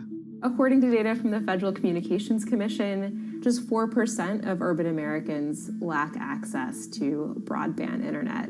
That's compared to almost 40% of people who live in rural areas. While that was the case, there were also racial and socioeconomic divides in terms of who had that access. In addition to that geographic difference, low-income African-American students, Latino students, and first-generation college students were more likely than others to have only one device at home that's shared among multiple siblings and or lack access to that actual connection. For most American towns, there's also a lack of competition, forcing internet prices up. And large providers like AT&T and Comcast aren't incentivized to expand service to these rural communities. This is how Xfinity makes life simple, easy, awesome. So in our area, we have a small imprint of Comcast, but they're not going to go out to the more rural areas. It's just not cost effective for them to do it as a large company. In order to lay fiber cable, you're actually physically digging trenches into the ground. And for internet service providers, they're primarily focused on maximizing their profits. And so the fewer customers you have, in any square mile and the more fiber you have to lay, that's just kind of harder to pencil out from a purely economic standpoint. AT&T released a statement on the matter, expressing the need and desire for government assistance to fund fiber optic expansion to areas deemed unprofitable. Comcast released a similar statement encouraging more public-private collaboration on this effort. Federal agencies do offer grants to help communities build broadband networks, but many have argued that there's not enough flexibility on how to use these funds. The COVID-19 relief package passed by Congress in March and signed by President Donald Trump awarded $43.3 million to 51 projects on the East Coast alone. But it also stipulated that these projects needed to be up and running by December 30th.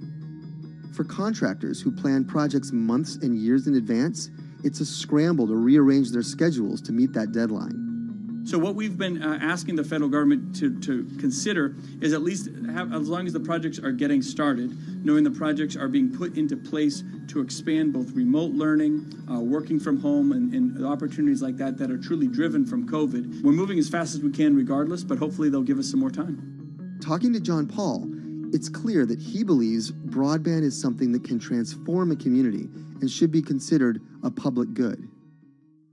One of the first communities to come on in the United States with full-on gigabit service was Chattanooga, Tennessee. Now, they're a bigger city, but they're a city that was economically in a downturn. In the last 15 years, the city of Chattanooga has turned around in an amazing way. It's a nexus for young people to move to. It's a place where technology happens. It's not just about logging on to Zoom, to connect with your colleagues who might be in New York City. It's also your ability as a small business, operating in the town of Nevada City or wherever it may be to, quickly upload your payroll documents or something onto the cloud, or to quickly, swipe a customer's credit card. There's just some really basic business functions and mechanics that I think people in big cities really take for granted, and that are just going to be a much bigger challenge for small business owners in rural areas.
Historically, the marginalized people, you call them as untouchables or Dalits, they have been kept away from the center of the knowledge. Once you are born into a caste, it is very difficult for you to grow beyond that. You are stuck in that identity.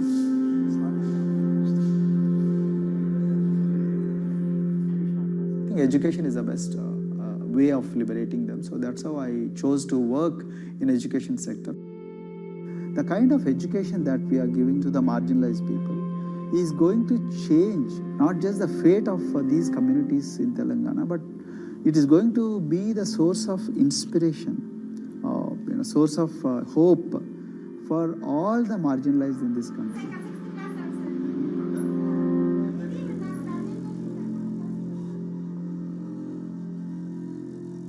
Greatest blight in India is the system of caste.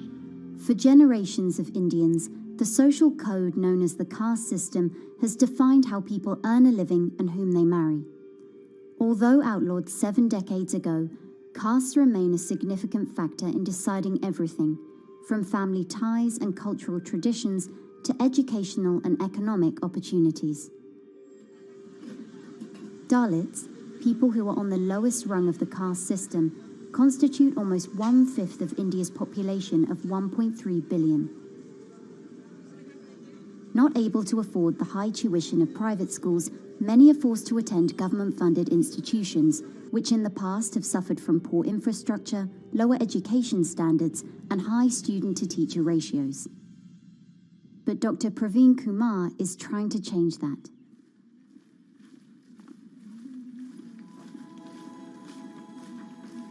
I am currently working as head of Telangana Social Welfare Residential Schools.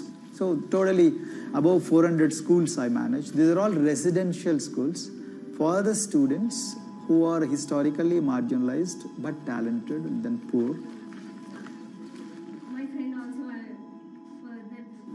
Of them, 60% are girls and then 40% are boys, because girls are more marginalized among the marginalized. Their voices are always suppressed.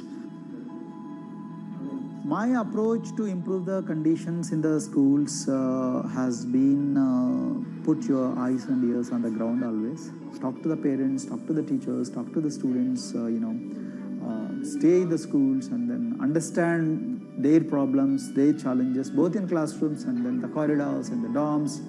Then go to the dining halls and see what kind of food they are eating, and then go to their homes and then what kind of food they are getting and what kind of challenges the parents have. Very good. 9th class. One of the important changes that I brought in after I took over was to complete the transformation of mother tongue to English medium, because English medium, as I said, English is the language of emancipation. A language that connects you to the whole body of knowledge in the world.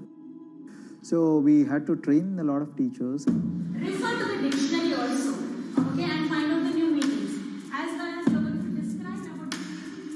Hey, Richita, how are you? Hi, Sindhu. Fine, thank you. And how about you? I'm fine too. It's been a long time. Identity is extremely important. There is a scientific evidence to prove that your sense of identity is extremely crucial to your growth as a successful human being in your life.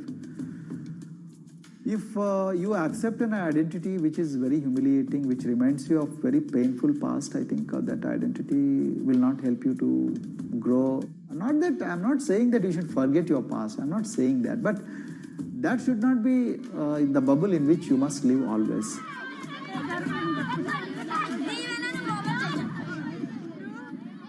Sweros is an alternative identity. S stands for state, W stands for welfare, Aero, SW and then Aero is Swero. So the idea is your dreams have to be skybound. So that is what we are trying to achieve by changing the identities. Like, you say, I'm a Swero and I aim to be a doctor. I am a Swero, I aim to be a top-notch engineer. I am a Swero, I aim to be a top bureaucrat of this country. I'm a Swero, I want to be a very good actor or a musician in this world. So these are the positive images that are associated with identity.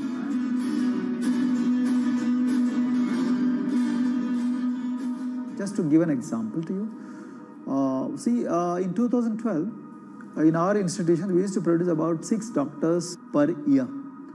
But because of our, this self-liberating ideology of Sveroism, we have, this year, we have produced about 189 doctors. This is phenomenal for any poorest of the poor people. You know how difficult it is to get into medical colleges in this country. So, but today, because of this ideology, the students have been able to achieve this, feat. Pujita has been a farm laborer, and her parents themselves are agricultural laborers. And then this girl used to sell vegetables, but thanks to the residential education institutions, she came to the Gauli Doddi campus, and then she toiled very hard for 1 year, despite many problems.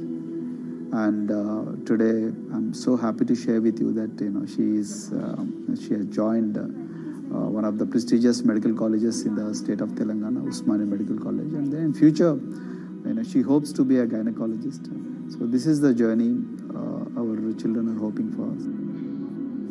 Similarly, the Mount Everest expedition. At Mount Everest expedition, we are very fortunate enough to place the youngest ever female in the history of this world on the peak of Mount Everest.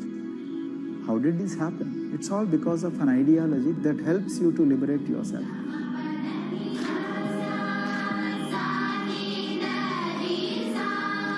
We got a lot of extracurricular activities and most of them got institutionalized now. So for example, music. Similarly, the games. We have so many coaching academy. We have boxing academy, we have wrestling academy, we have handball academy. So we have, kabaddi, the traditional Indian sport. We have golf. We have introduced the golf also. Like golf is generally played by so-called rich people, but today even poorest of the poor people also are being trained in golf in our schools. Wow. So our intention has been to give all 360 degrees, type of opportunities to the students, so that whoever is interested in whatever activity, they can go and then do it. Break the barriers, break the fence, at least mentally, because poor people have been programmed to be victims, programmed to be subjugated, programmed to be on the margins, always, programmed to feel inferior. We wanted to change on that. There are certain games which are exclusive to rich people. There are certain languages which are exclusive to middle class and upper middle class in this country. To put it in one word, the sole aim of introducing all these co-curricular activities is to break the stereotypes which are recklessly imposed on these people. Their stereotypes Dr. Kumar knows all too well. Born a Dalit, his grandparents were labourers and access to the village well was restricted. Dr. Kumar credits his parents' belief in the power of education with helping him realise his aspirations. He went on to join the Indian Police Service, attended Harvard University, and then began pursuing educational reforms back home. I attribute whatever I am today, it's to my mother primarily. They educated me in the village, although there were no good schools. So then I stayed in social welfare hostels, the hostels which are managed by government for the poorest of the poor kids. I passed with reasonably good grades. Then I went to university and then I faced worst form of discrimination in the universities. Like there were, in those days I'm talking about, so the bathrooms and the toilets were exclusively meant for scheduled castes and scheduled tribes. We used to fight discrimination on one hand and then again, try to excel in academics, day in and day out. So that's how I came to education, because I deeply believe that education is the only important weapon that can really, place the poorest of the poor people from a very victimhood orbit to a prosperous orbit. I think in future, this is going to be a game changer for the marginalized in this country.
If you look at a thermal image of a city and then compare that to a map of vegetation, you'll find that where there's greenery, the temperature is lower. That's because things like asphalt, concrete, and shingled roofs absorb more heat from the sun than trees. This is the urban heat island effect, and it accounts for higher temperatures in cities, often by several degrees compared with their surroundings. It's becoming a huge risk to human health as growing urban populations exacerbate the heating effects of climate change. Heat waves kill more people than any other extreme weather event, more than tornadoes, hurricanes, and even floods. That's why urban heat island mitigation strategies are being studied in Singapore by a group of researchers.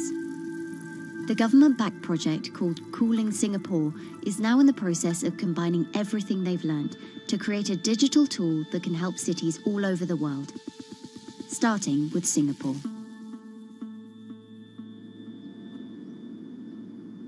In Singapore, close to the equator, temperatures regularly rise above 32 degrees Celsius or 90 degrees Fahrenheit.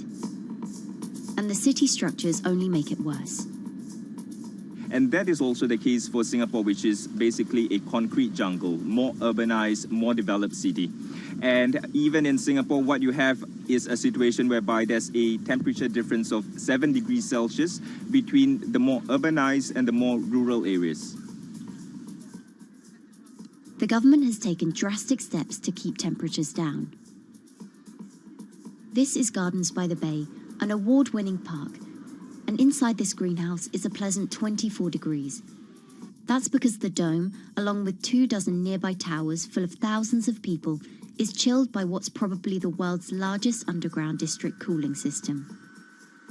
It uses a large central plant that cools water and then pipes it into banks, residential towers, an exhibition centre, shopping malls, and the city's iconic Marina Bay Sands hotel and casino complex. So one of the biggest perks of using this system for the buildings is that they can save 40% in terms of electricity usage compared to your traditional air conditioners. And with Singapore relying on natural gas for most of its power, this new system means emission savings equivalent to removing 10,000 cars from the city's roads. That has big implications for the rest of the world. If things stay as they are, more than a third of the world's electricity could end up being used to cool buildings and vehicles by 2050. As the world gets hotter, gets warmer, there is a greater need for air conditioning and as well as refrigerators, for instance. And the more people are buying these household appliances, the more energy usage they use, and they release heat more, and that then exacerbates climate change. It's a vicious circle. And so since 2017, researchers at Cooling Singapore have been identifying design solutions that reduce our need for so much cool air in the first place.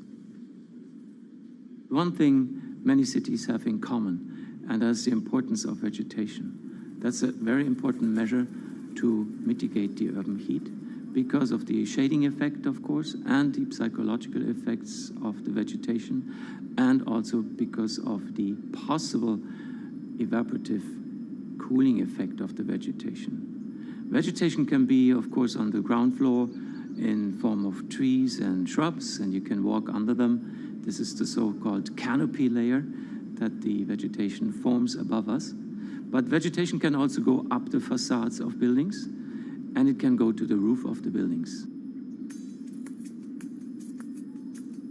Luckily, Singapore has been striving for the garden city feel for quite some time. It was a vision initially introduced by then Prime Minister Lee Kuan Yew in 1967 to make life more pleasant for people. And today, Singapore is one of the world's greenest cities in terms of urban vegetation. Kampung Admiralty, a community centre that contains health facilities and social spaces, now provides more green space than the plot of land it was originally built on. It's topped by a roofscape of staggered terraces covered in local plants, which functions as a community park. And a village green in the centre that contains farm plots for residents to tend to. Park Royal on Pickering was designed as a hotel in a garden that doubled the green growing potential of its site. There's now 15,000 metres of sky gardens, reflecting pools, waterfalls, planter terraces and green walls. And the government has big plans as well. Singapore actually has a plan to plant 1 million trees and add more green spaces over the next 10 years. It is actually a mix of wanting to reduce the urban heat island effect, but on the other hand is also to get the people to be more connected to nature. But it's not enough. The city-state has still been warming twice as quickly as the world average over the past 6 decades. That's why Cooling Singapore has developed a catalogue of other potential heat mitigation measures. When you try to mitigate the urban heat island effect in a city or in any building, in a village as well, the first place to start is by shading of the windows. You have to keep areas clear so that the wind can move through it. Water of a certain depth can act as a very good thermal buffer. If you have to construct heavy buildings such as high-rises, at least you can make the surface, the facade, less heavy, and you can protect it from direct sun penetration. You have to make sure that no combustion engines will be in the city in the middle, in the medium to long-term range. So ideally, the electricity production is outside of the city, and you bring just the clean electricity into the city. You can at least minimize the use of energy in the city, and you can start to slowly convert the roofs, the facades of the city into production areas for renewable energy.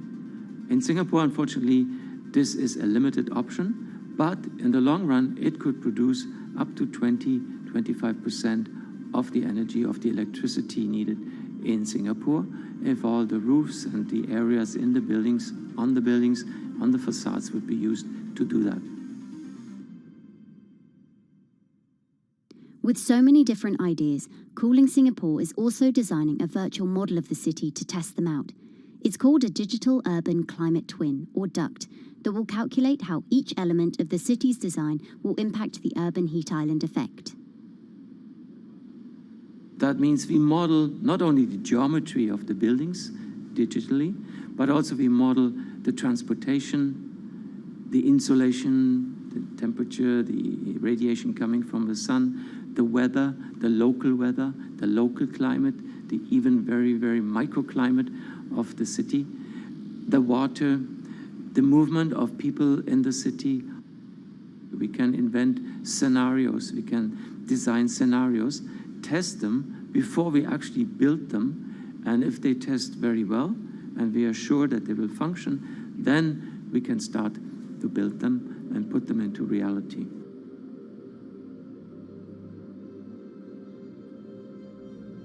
Singapore will be using this new tool to figure out which actions it should take next.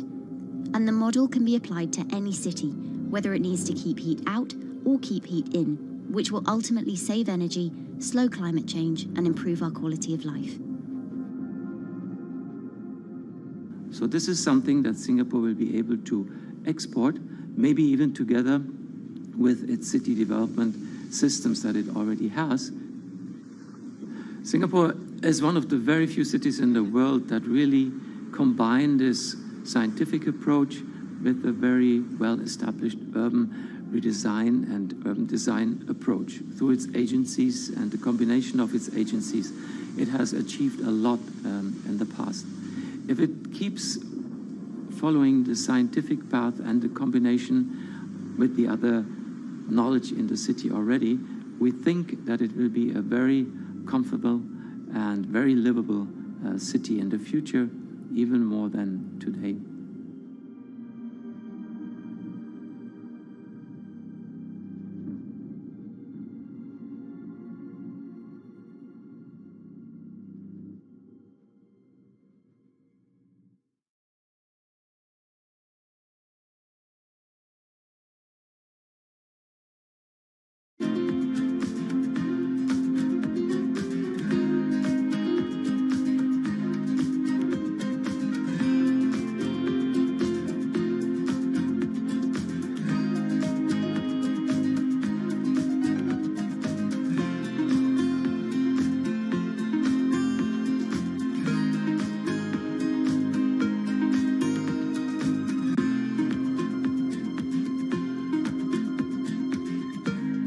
Times are tough. Jobs are scarce. It's risky to be outside and around others. Seems like there's very few ways to make extra money during a pandemic. So I guess I'll just hunker down and binge social media until this all blows over. Wait, don't these people make money? How do these people make money?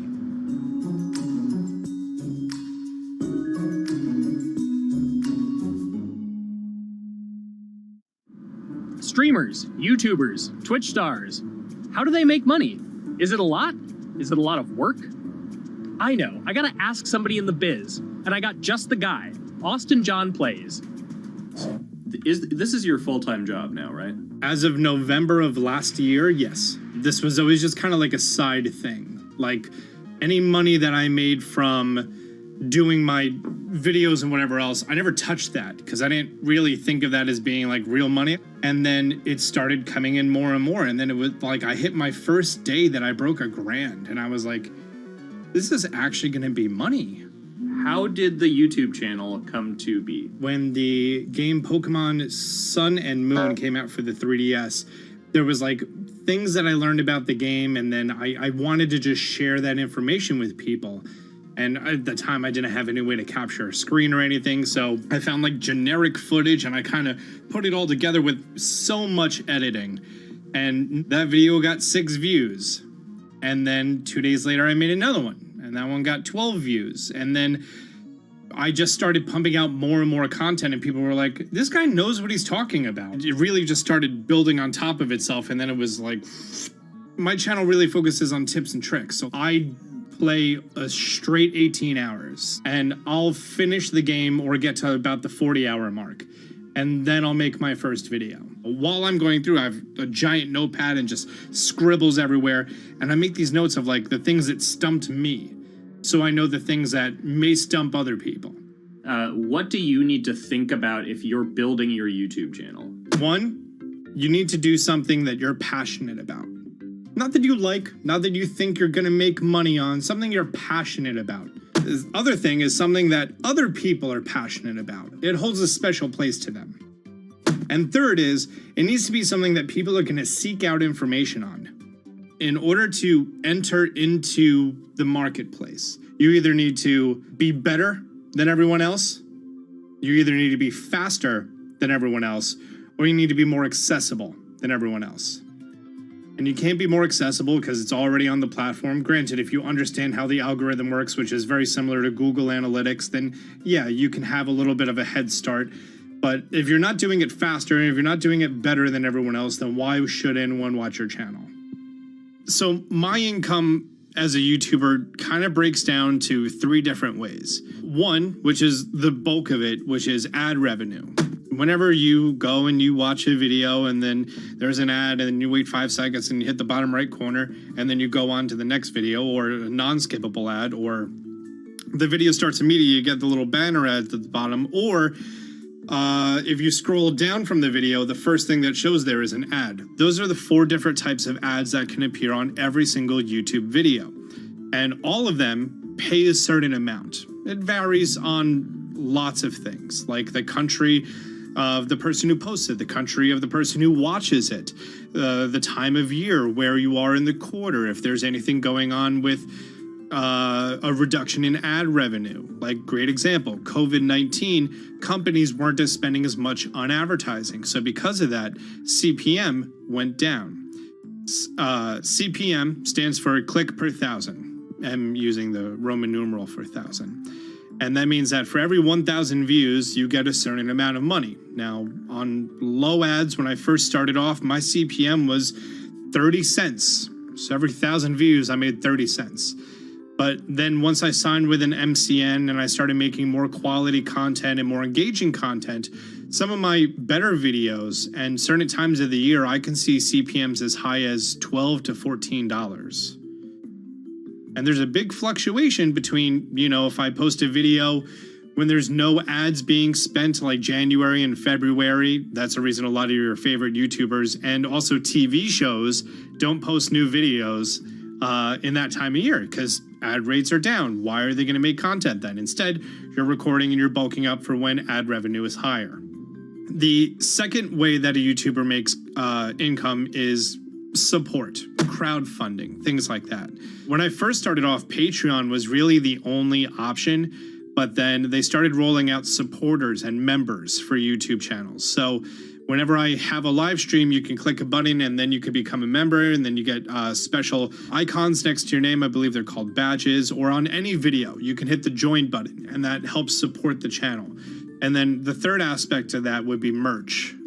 And for me, my merch has been somewhat basic. In fact, I'm wearing one of my t-shirts from last year right now. You have to endure the times that your first video gets 6 views, that you post it on Reddit and they say, shut up, and then an auto mod bans you. You have to go through that, because until you go through that and you discover why you're doing it, you're not doing it for other people, you're doing it for yourself. If you're not loving what you do, then it's not worth it. Huh. So make a channel about something that I'm passionate about. Oh, sweet. I guess I can make the channel about that.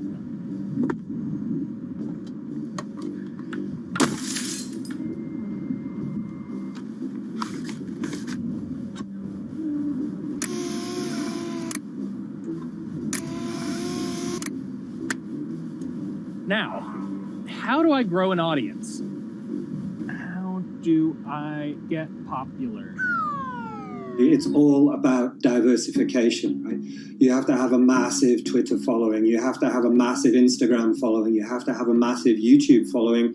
Of course, you have to be on Twitch, which is the key platform. But basically, any way you can get in front of your audience, you can engage with your audience, is going to drive those clicks, which ultimately drives the advertiser revenue that you get back from all of these platforms. It's me and Dan playing video games and talking in a funny manner over them. They're not just people who are good at games, they're actually people who are good at online engagement, online entertainment, first and foremost. You have the right to remain stylish. Anything you wear can and will be used against you in the court of fashion. The streamer is either very, very talented at the game. The best player in the game is generally going to draw a crowd because people like watching people who are very good. On the other hand, they're either very, very good or funny, charismatic, whatever it is on that side. Oh, no. You know, it becomes more of a show where they talk about other things outside of the gaming world, and gaming becomes really just a backdrop and an excuse to engage with that audience. There were those weird, like, Ronald McDonald, like, straight to VHS movies. You remember those? I'm personable, I'm chatty. I would kind of, you know, when boring things were happening in the game, I would ramble on about, you know, movies I'd watched or books I'd read and, you know, or conversations I'd had and stuff like that. And so I think being personable was a big part of that. It's not just getting on and playing games. It's getting on and being an entertainer. You are putting on a show. All right, now let me go ahead and grab the samurai sword that every gym has. Okay, he's dead. To have a larger audience and to have that audience, I think, stay with you, you have to bring something extra. You know, you have to find your niche. You have to find what works and what connects with the audience and what makes them laugh and what makes them keep coming back. You got to make it a little more exciting, all right? Throw in a hanging bishop. Have everybody in suspense for a moment.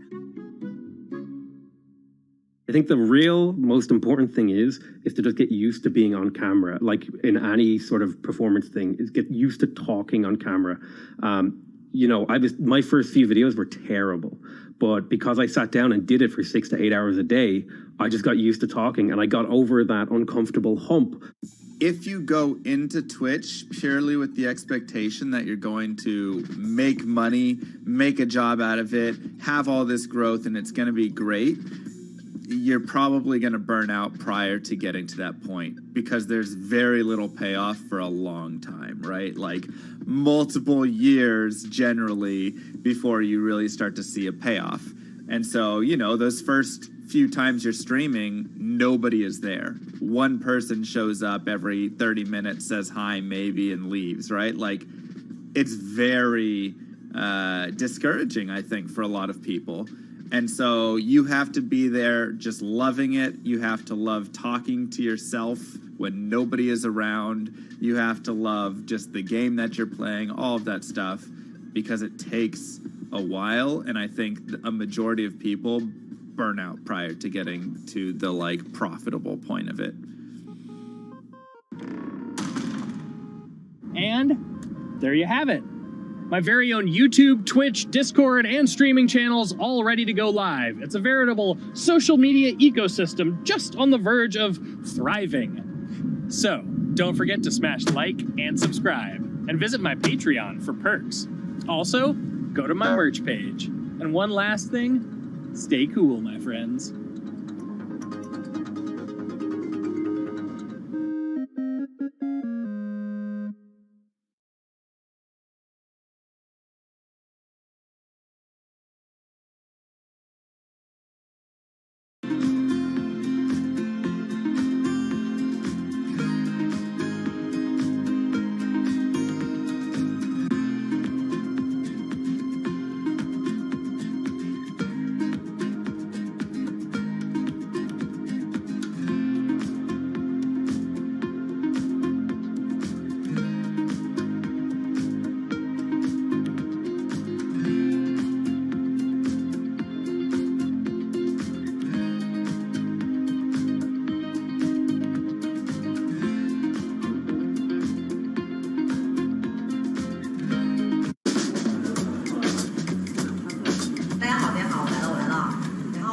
This is live stream shopping, one of the hottest trends in China.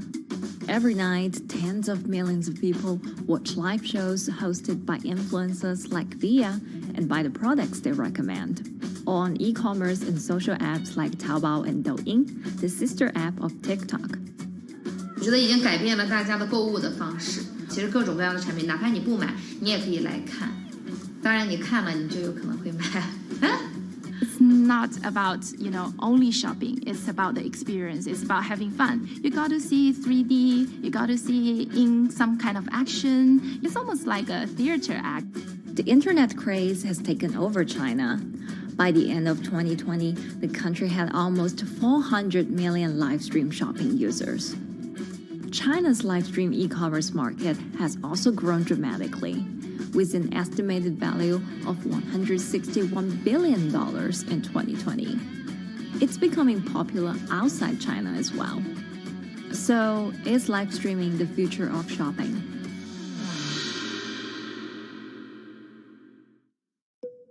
Live streaming is not a new thing. In China, it started in 2015 with the rollout of 4G. And it was first used for entertainment and socializing. Many live streamers performed for their followers or chatted to them, making money by receiving virtual currency and gifts.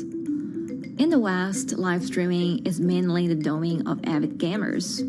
In China, it's broken into e-commerce.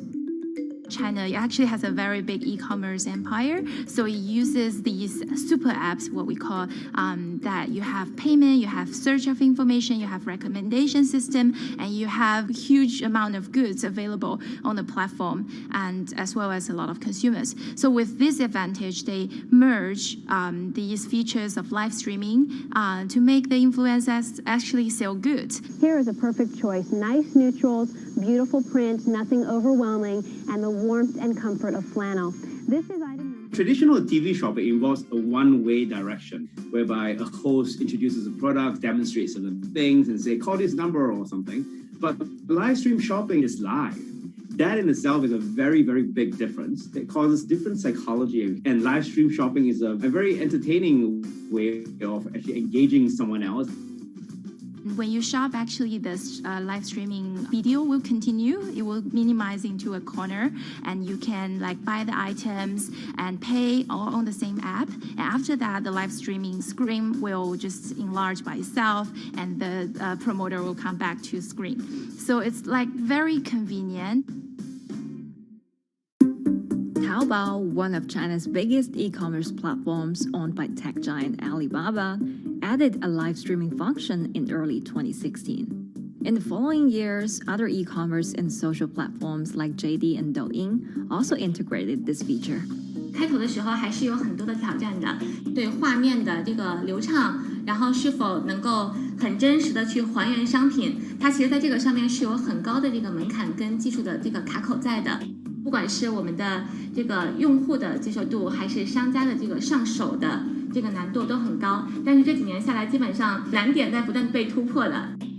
Over $70 billion worth of goods was sold via live stream on Taobao in the year through March 2021. Latest surveys show that over 60% of live stream users in China were watching shopping shows, and over 65% of them shopped at least once via live stream.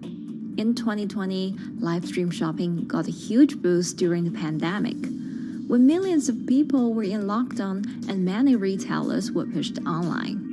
People, during the lockdown, felt like there's a need for more social interactions. This live platform creates an interesting kind of environment that gives people the sense that I'm actually interacting with you.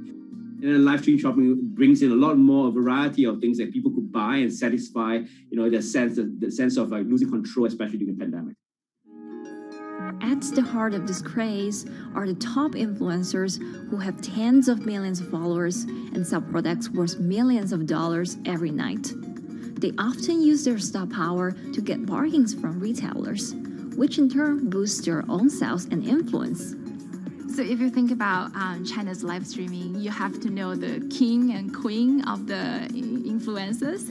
The queen of live streaming, Via, she is actually having the biggest viewership and the biggest sales volume for a long time on Taobao platform. She can sell everything from like Gucci sunglasses, lipsticks, homes and cars.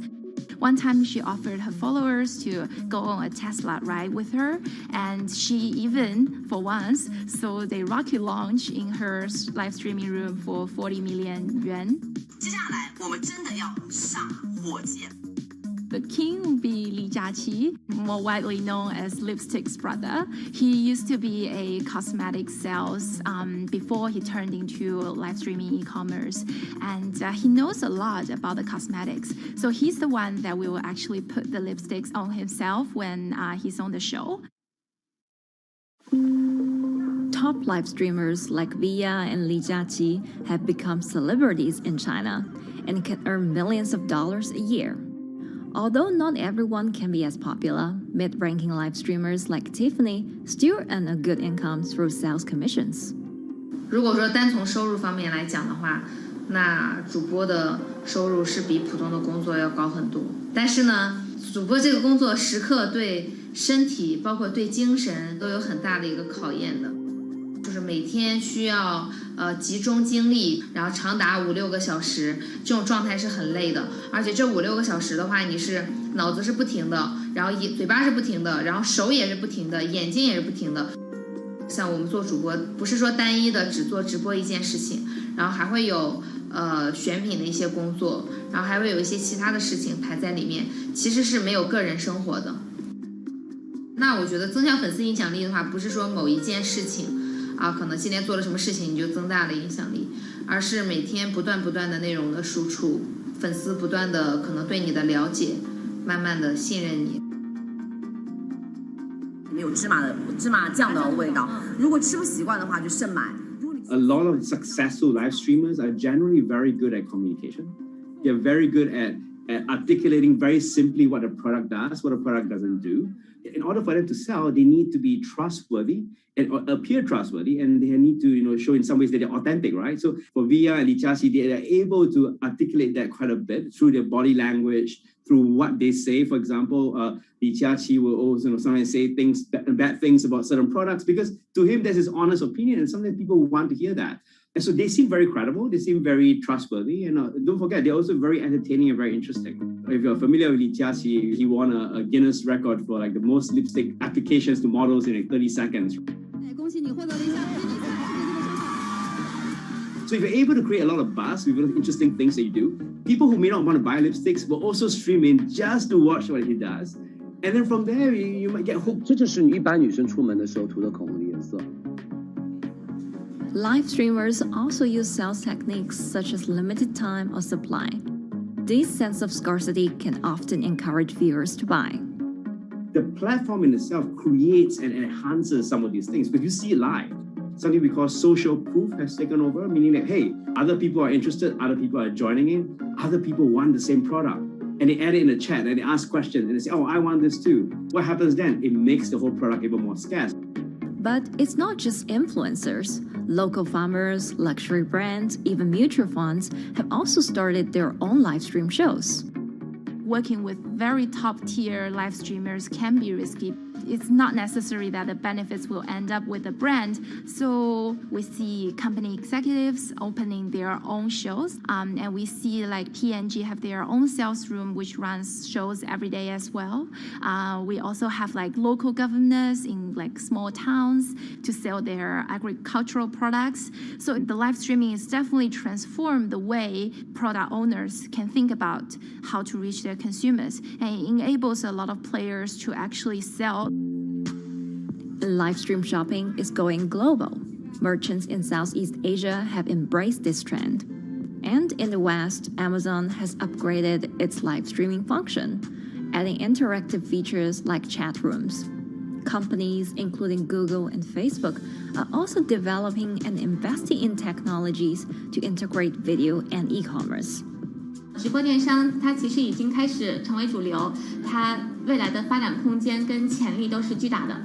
接下来大家会越来越依赖这种购物方式，会变成一个比较日常化、比较规范化的这么一个趋势。If you look at the numbers alone, their numbers alone, Li Jiaqi's numbers or Via's numbers, you know that they can sell and you know that they can generate revenue. Are they able to sustain it over a long period of time? It depends on how innovative they are at changing some of the things that they do. But you can't expect consumers one day turn into virtual shopping for good. There will be the nature of us that crave to go into the store, to touch the goods and actually wear it and see how it looks like and walk around in that with our friends. And those things wouldn't be replaceable with live streaming.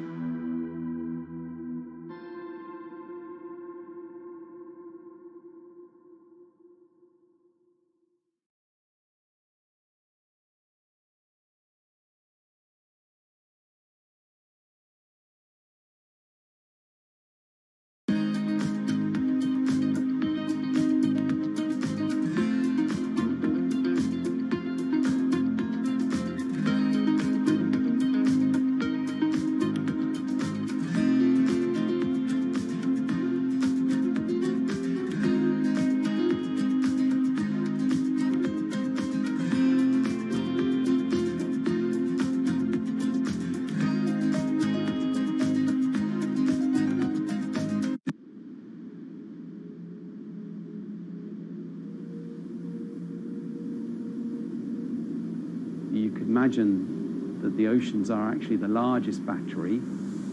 We're storing huge amounts of energy in the oceans. The wave motion can be very deep. It can extend down several hundred meters. And once it gets to the near shore, from about 50 meters, the whole water column is moving backwards and forwards. As we search for ways to reduce our reliance on fossil fuels, some are looking to a largely untapped potential source of renewable energy. In theory, waves off the coast of the United States alone could generate over 2 trillion kilowatt hours of electricity a year, enough to power more than half of the country. Waves intensify and subside not as quickly as the wind, and that means that it can produce a smoother power generation curve. One of the potential advantages of wave energy is that it could act as a complementary source of power compared to other renewables on the grid if it were to be scaled up to commercial scale.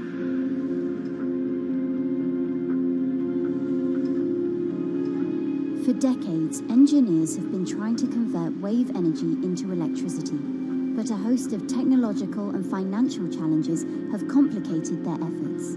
In the years from around 2006 to 2015, there were a spate of bankruptcies in the sector, and this was largely because of a lack of kind of continuous proven projects out at sea with reliable electricity generation. Since then, companies have been trying to develop the technologies at a steadier pace and with a smaller cash burn. But the same questions remain. Can companies develop devices and technologies that actually work? Is wave energy just a novelty or something that can become a major renewable energy source?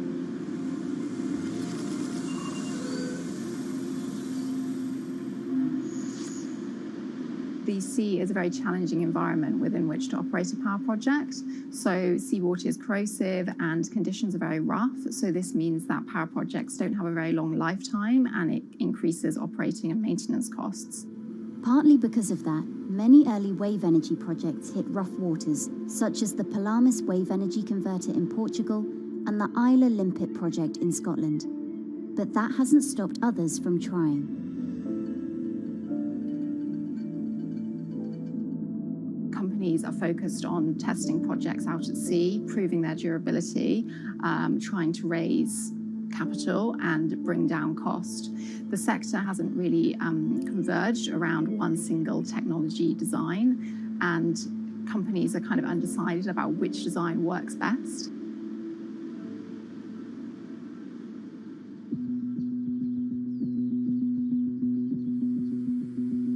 Finland-based AW Energy is a veteran in the sector.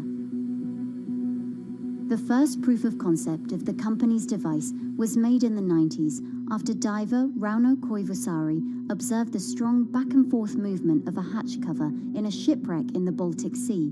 The waves are generated far from the coastline, so the wind blows on the surface of the water, causing the water particles to rotate. And that rotation extends deep down below the surface. And the waves can be very long. They can be several hundred meters long. And as they come into the near shore, this rotational energy turns into an elliptical energy and eventually backwards and forwards. As you probably noticed if you've been swimming on the seashore in large waves, you're pulled in and out. That's the energy that we're extracting. There's a sweet spot where we deploy, so around 10 to 15 meters of water depth.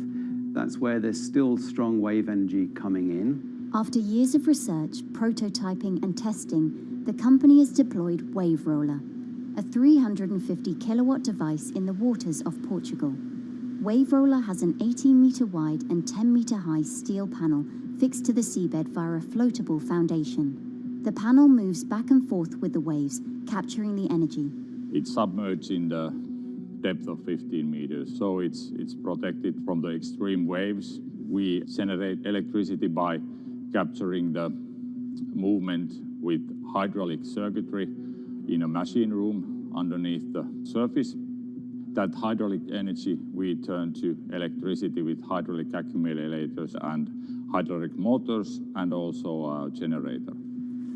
The Wave Roller has survived large waves at sea for over a year and delivered electricity via an underwater cable to the grid in Portugal. Meanwhile, the company has won a €2.5 million grant to work on an upgraded version of the Wave Roller, aiming to increase the electricity generation capacity to 1 megawatt. The upscaled device would have a bigger panel, 2 power takeoff units, and improved software to control the energy production. We have taken into use a wave prediction algorithm that kind of tells us what kind of waves are coming into our device. That gives us few seconds to prepare for capturing more energy, and the difference in that is significant. Our future plans are to deliver technology around the world. So I'm hoping we can be working on delivering technology to projects in Asia and also in the American continent as well.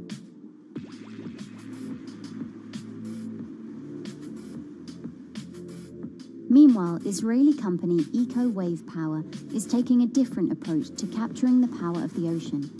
For the company's founder, Inna Braverman, developing new sources of renewable energy is a personal mission. I was born in Ukraine in 1986, and 2 weeks after I was born, the Chernobyl nuclear reactor exploded, causing the largest in history nuclear disaster. I was one of the babies that got hurt from the negative effects of such explosion. I had a respiratory arrest and a clinical death. Luckily, my mother, a nurse, approached my crib on time and gave me a mouth-to-mouth resuscitation, which saved my life. I got a second chance in life and decided to do something good with it. Growing up, Inna wanted to be a politician to positively change the world. After working as a translator at a renewable energy company, she decided to change paths. Solar and wind energy were fully commercialized. There were a lot of amazing technologies implemented everywhere. I saw that wave energy, although it's an immense source of electricity, the biggest companies in the world are trying to develop wave energy with no success. And there was kind of a race going on in the world of who is the company that is going to develop a viable wave energy solution first. In 2011, the then 24-year-old Inna co-founded Eco Wave Power. Instead of installing devices offshore, the company's devices are attached to existing breakwaters, jetties, and piers. Our technology is very cost efficient, especially in comparison to the offshore technologies, because we don't need any ships, divers, underwater mooring or cables. We install on existing man-made structures, and all our expensive equipment, the generator, the hydraulic conversion unit, the automation, is located on land just like a regular power station. This is the EcoWave Power conversion unit that has been operating in Jaffa Port since 2014 until 2020. Here you can see how the technology works. Basically, the floaters are going up and down and pushing the hydro cylinders, which transmit biodegradable fluid into land-located accumulators. A pressure is being built, the higher the waves, the higher the pressure, which is used to turn the hydromotor, which is turning the generators. The whole system is controlled by a smart automation system, which you can see right here. And in case of upcoming storms, the system automatically raises the floater above the water level and keeps them in the upward position until the storm passes. The company has been operating a 100 kilowatt grid-connected device in Gibraltar since 2016, which is enough to power 100 households. Currently, Ina and her team are working on another 100 kilowatt project at the Port of Jaffa in Tel Aviv. The project will be also the first time in the history of Israel that wave energy will officially connect to the electrical grid. And our goal going forward is to expand it to all suitable breakwaters in the city of Tel Aviv and to supply a significant part of the city's electricity needs. Today, engineers and entrepreneurs are still trying to crack wave energy. Globally, only a few hundred kilowatts of wave energy are deployed, compared with gigawatts of offshore wind.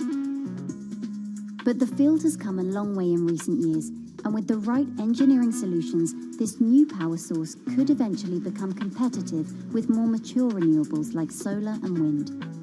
I would have a lot more confidence in the success of wave energy companies today as opposed to like 20 years ago. But in the next few years, or maybe the next couple of decades, it will be more likely to be used in remote locations like islands that are otherwise dependent on expensive diesel power, or out at sea on gas decommissioning rigs, or for powering underwater autonomous vehicles. So definitely, wave energy can compete with other renewable energy sources, but I personally believe that this is not a competition. In order to have a 100% renewable energy friendly world, we need all renewable energy sources to work together.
Who are all these people from? Who are all these people from?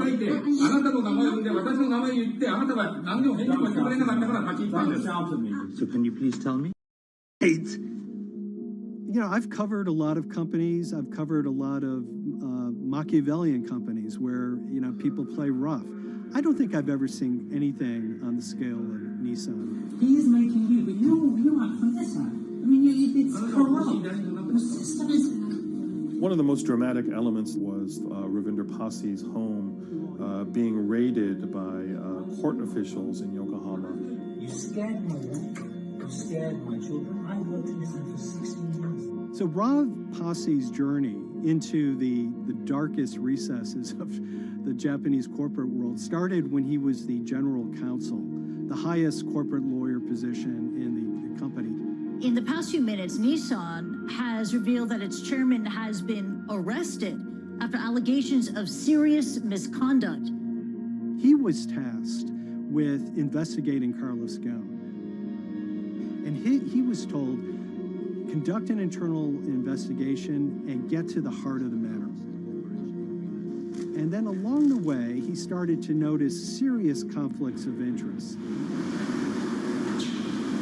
He is one of the few people who knows an extreme amount of detail regarding the alleged crimes by Carlos Ghosn. And he's now ready to tell his own story on the record about some of the events that happened.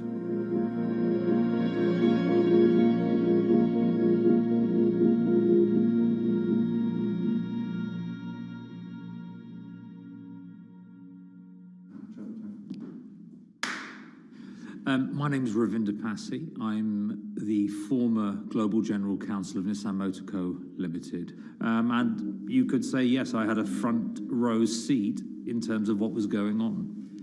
When Carlos Ghosn saved Nissan years ago, he was depicted in Japanese comic books as this hero, and now maybe we'll see comic books where he's the villain. In corporate Japan, Nissan was quite an unusual company. It was led for 2 decades by a non-Japanese executive. Well, Carlos Ghosn was a hero in the Japanese business world. If you had a global business celebrity in Japan and worldwide, it was definitely Carlos Ghosn. In a country with few foreigners at the top, he stood out.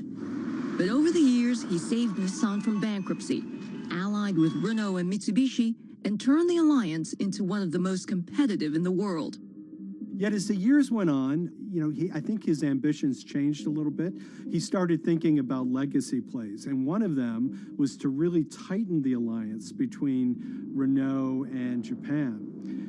And unbeknownst to him, there was a contingent of senior Nissan executives that were really felt threatened by that move. They really thought that they would lose complete control of the car company, and even in the government, there was probably a little bit of anxiety about a national champion in the auto industry falling under full-blown foreign control.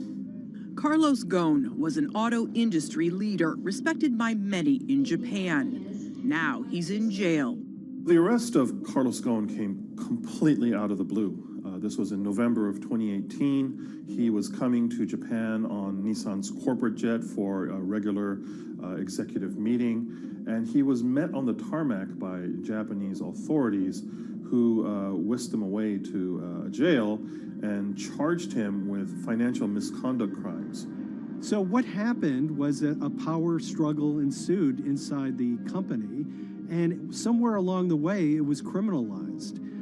By that I mean that there were allegations leveled at Carlos Ghosn about the way he reported his pay to Japanese authorities, the way he handled money inside the company, that in other contexts might have been a board action, might have been handled internally. A number of executives at Nissan decided to take this difference and take it over to the Tokyo prosecutor's office, and that unleashed a chain of events that would shake the entire auto industry. So after Carlos Ghosn was arrested, Nissan launched an internal investigation into the events that led up to his arrest. So Rav Passy was tasked with investigating Carlos Ghosn, and he was told, get to the heart of the matter, find out what Carlos Ghosn did wrong and bring it to our shareholders. It's really complicated because you had various things coming out of the weeds.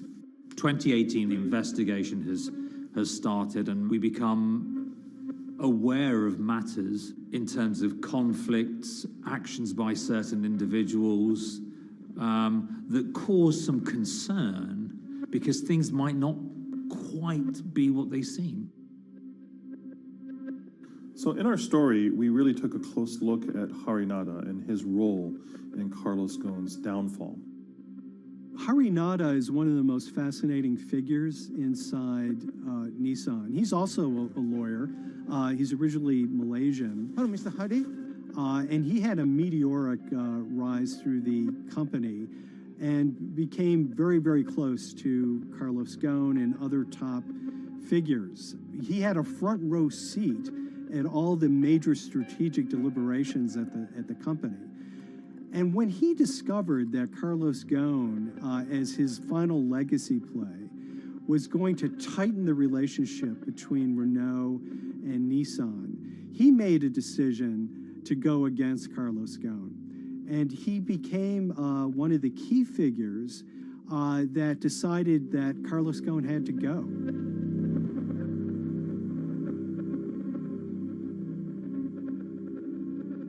Harry Narder was somebody who actually recruited me into the company. So I have a long-standing relationship with him, or did have a long-standing relationship with him. For many, many years, he was a mentor. I had doubts about the credibility of the process right at the start. Harry Narder had a plea deal with the Tokyo prosecutors.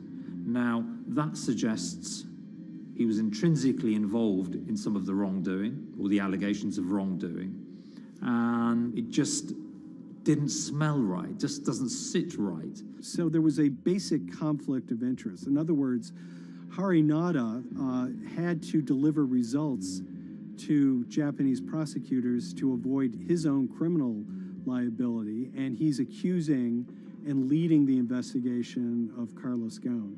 Some of the people who had been involved in the original alleged crimes were also looking into the affairs themselves. Ravinder Pasi began pointing out some of these conflict of interest issues. And the reason for that is essentially his concern was for the company. If the company's own investigation into itself was compromised, that could lead to a very weak position in various lawsuits that it was dealing with across the world. I had discussions with Harry, discussions with the statutory auditors about these conflicts, discussions with HR about some of these conflicts, because at that point, we reported into him. You know, at the time, everything was quite, as you can imagine, it was, we've got to do this, we've got to do that, we've got to move fast.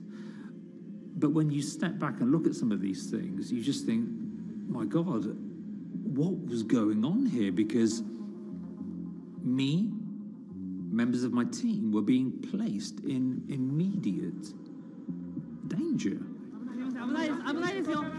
Your chairman's been arrested, a representative director's been arrested. They both happen to be foreigners. And then now what we need to do, we're being instructed to do, is certain compliance professionals need to go into properties in Brazil, for example, and retrieve evidence. They've got to do it very carefully, because if they don't do it carefully, they're going to get convicted of criminal activities. And likewise, when a team of lawyers were commissioned to go to Lebanon. I mean, one of my immediate concerns was, why are lawyers from Nissan being sent to go to Lebanon to retrieve evidence? These are just lawyers, they're corporate lawyers from Nissan. You had revelations that a number of executives had benefited from share appreciation rights when they shouldn't have. I mean, you know, substantive amounts of money being taken by these guys when they weren't entitled to take them. And you do think, yes, how is this going to look later on? It's going to look quite concerning. So that triggered, for me, the sort of assessment that, well, I'm going to have to do something, because up until this point, I haven't put down on paper these conflicts and these issues.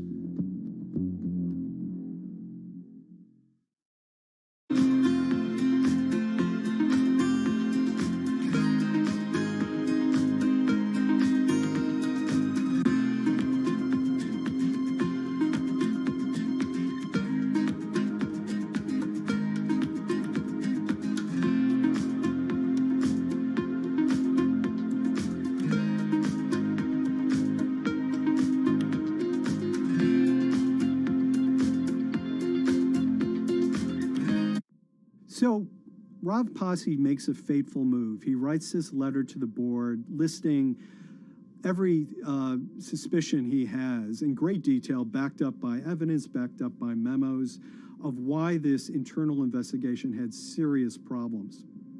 He sends the letter to the board and it's crickets. He doesn't hear much of anything. Nothing happened thereafter. Nothing at all. Just like it just gone into a black box. And he began to suspect that there was a desire, even at the highest level within Nissan, to kind of sweep these conflicts of interest under the rug. Unfortunately for me, I think, again, with hindsight, people must have thought that this is the nail that's sticking out, and we can't have this. Within 3 days of me submitting that to the board of directors, that letter to the independent board of directors, I was removed from the Goan Executive Conduct Matters. I was then told that I could not attend board meetings anymore. And up until that point, I had attended every single board meeting. I was then also told that after 8 years of being in Japan, I'd be going back to the UK. It eventually transpired that I'd be the VP of Projects and Transformation, managing a team of 3. So you can imagine what this feels like at this stage. Almost an arbitrary removal from Japan, where I've lived for 8 years, had 3 children there, my family has grown up, and we've been settled there, having a few months earlier been promoted to vice president at a global level, to being almost demoted.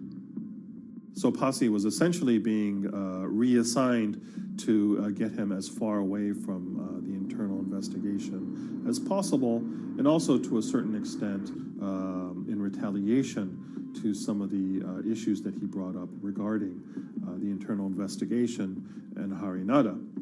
What happened to Rav Pasi can be seen as a series of corporate humiliations. I mean, first of all, his immediate responsibilities were taken away from him. Eventually, he lost, the coveted general counsel title. But it didn't stop there. Toward the end of his stay in Japan, Rav and his wife were convinced that they were being followed.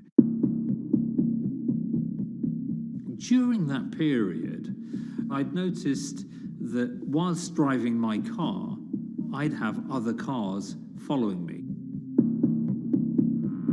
First time I noticed this was around mid-March, and I was driving, I can't remember where I was going, but this grey van, small van, just literally started following me. And I noticed that there was somebody in the car taking pictures.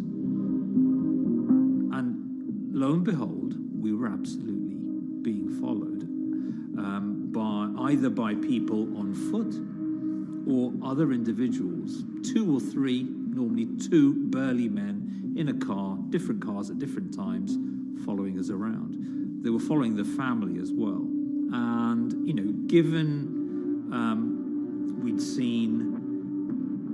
I'd seen the Nissan security department behave in a very, very egregious manner with others in terms of following and surveilling, I was very concerned as to what they were doing and who they were giving this information to. Because if they're giving this information to the authorities, you do think, why?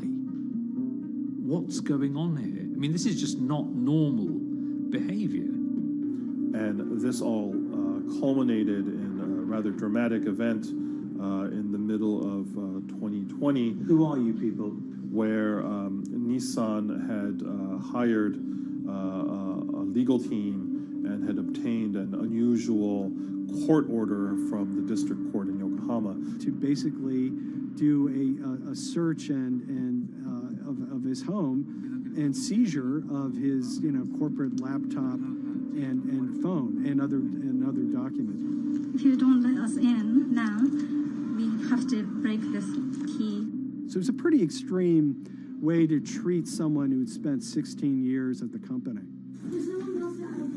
These people have all come in. We don't really know who they are, apart from the fact that I've been shown a badge that says the Yokohama Court. And they're here to recover a laptop and a mobile phone. It was even more weird because I'd highlighted to the directors that certain Nissan executives were trying to recover this laptop and this phone whilst I was still in Japan. And I was very concerned because it had evidence on there that related to misconduct matters and other forms of inappropriate conduct. It was just another form of intimidation, another form of harassment, forcing me almost to leave the company and the country. Because once they'd retained and obtained these items, we were still followed, which, again, I just couldn't understand. What is the point of doing that? You know, this is a car company. This is not the KGB.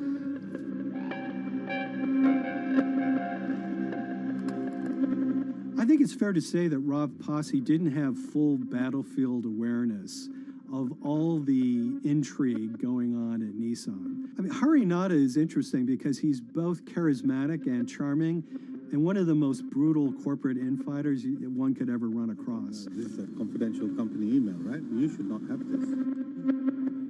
If he had fallen into line, he would probably still have his job at Nissan, be paid very well, and continued his work. A career that he spent 16 years building at Nissan is irretrievably broken. It's been smashed to smithereens. He and his family paid a huge price, certainly. But in terms of being able to sleep at night, I think, he's come out ahead. I highlighted issues to the highest levels of the company so that they could be dealt with appropriately by those in charge. There was no response to those, and there was retaliation against me. What's really profound, like absolutely profound, is that none of your colleagues, I mean people who you have known for years, forget it. Yeah. You're on your own. Yeah. And you got to be ready for that. You've got to be ready for that. If you take it on anyway.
This is the awful truth.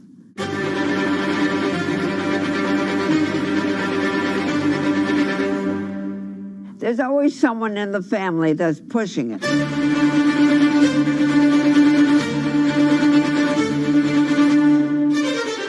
This lady does not deserve to be taken advantage of, especially at your age with your own grandchild. Yeah.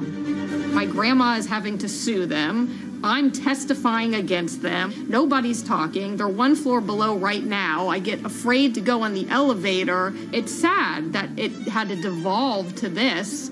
It's like a soap opera to me. It's a very sad thing. It's a family feud. A family feud.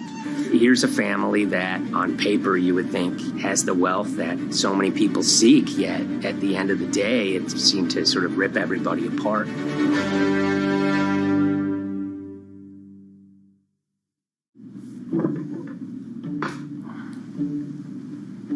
My name's Tom Schoenberg. I'm a senior reporter here at Bloomberg News, cover financial enforcement. I was approached by someone close to the Schottenstein family and asked whether or not I would be interested in writing about Beverly Schottenstein and this case that she had against JP Morgan. And it was immediately clear that there was a great story here to be told. So I started just, assembling all sorts of documents that the family made available to me. That included a diary that Beverly had begun writing when she started having suspicions about what was actually going on with her money. Beverly obtained her wealth from the Schottenstein kind of retail empire that has at times included Big Lots, Value City, American Eagle Outfitters, DSW Shoes. Beverly's husband died, and at which point they sold off their portion of the company, bringing them an enormous amount of wealth at around 1990. Estimates of her wealth were around $90 million. She, for many years, had that pool of money being managed by outside advisors. Her grandsons in the late 2000s had both graduated and were becoming financial advisors. She gave them a little bit to work with, and over time, her grandson, Evan, became the trustee of her entire estate. Managing sort of family money is not a conflict. In fact, some ways in wealth management, it's kind of how you get your start. It's kind of the seed that you need to sort of get going in the business. But Beverly started having suspicions that something was wrong probably in around 2016. Well, there were suspicious things, but taken separately without everyone talking about their own experiences, it was hard to really put it together. She had written a check to her caretaker, Dawn, that bounced. So she went down to her local Chase branch to sort of find out what was going on. She wasn't getting paper statements in the mail, so she asked them to print out a number of her statements having to do with her checking account and her credit card account. So we went to the bank and asked for the statements. And she got a whole year and going through all of them, page by page by page. And it was there she saw all sorts of charges that she said she didn't authorize or didn't know about. I was becoming very, very suspicious. I was starting to look in the money part, and that's what bothered me more when I saw that money was going, and I was not a big spender.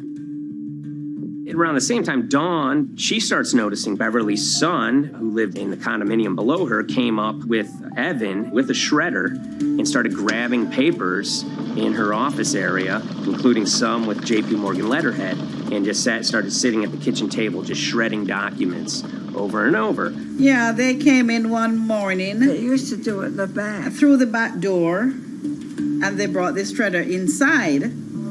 And then they went in the drawers in the office and took out all the papers, and they started doing it. I was very suspicious because I know you don't go around and destroying papers. Beverly said that they had done this many times before. That's when she said to me, Dawn, I'm going to write my feelings in this black book. Diary. And it's a diary, and she started writing. Each day she would write a little at a time. Around the holidays of 2018, a package had arrived, a FedEx package, and in it were materials about a venture capital fund based out of the Cayman Islands. Dawn and some other family members take a look at this, and they see that Beverly is signed up for this fund to the tune of $5 million over the course of several years. And that was really the beginning of it. That was sort of the tip of the iceberg when it became obvious that something was going on, that my grandmother really wasn't aware of this fund. Beverly started to panic. She got really upset and called, JP Morgan's headquarters in New York and asked for Jamie Dimon. She said she was told someone would call her back, but she says that never happened.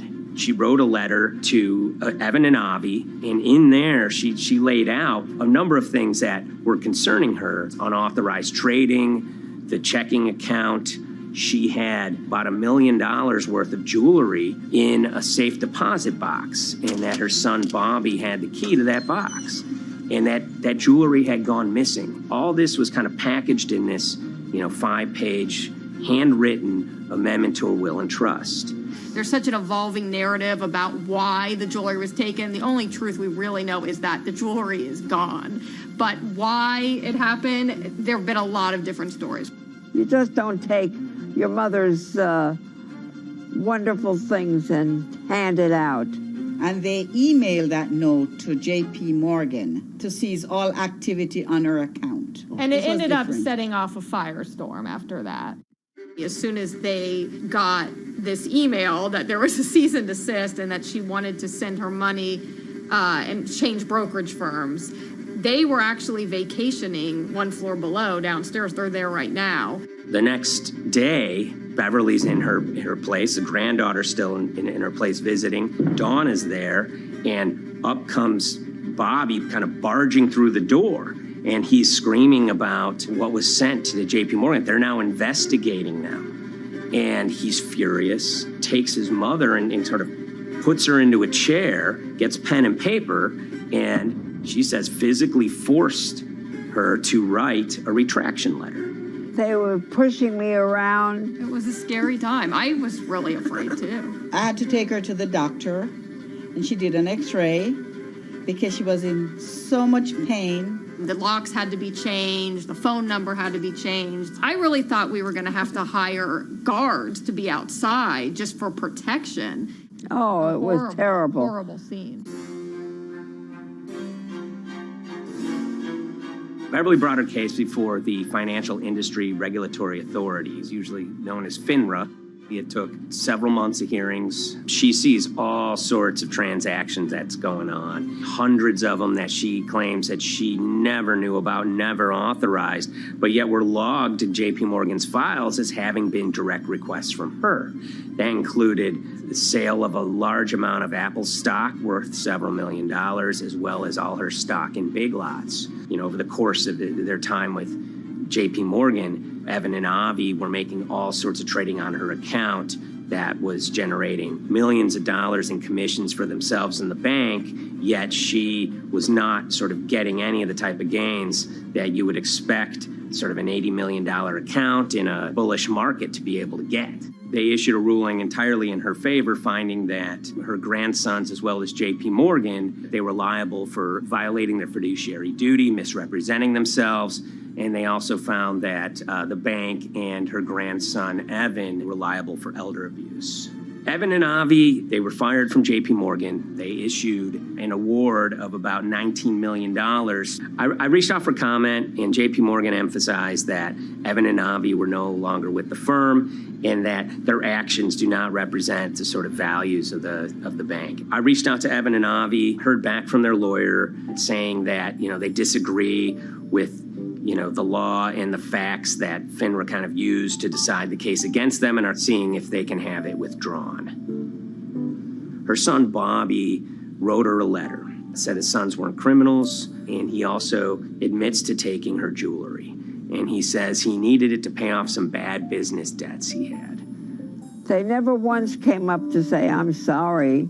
If there had been an apology and some acceptance, and asking for forgiveness from my grandmother, I don't think we'd be in the position that we are now. Since the piece came out, we've received dozens of messages from people, many of whom are telling their own sort of personal tales of, kind of financial advisors gone bad, or family members who got control of an estate and abused, those within.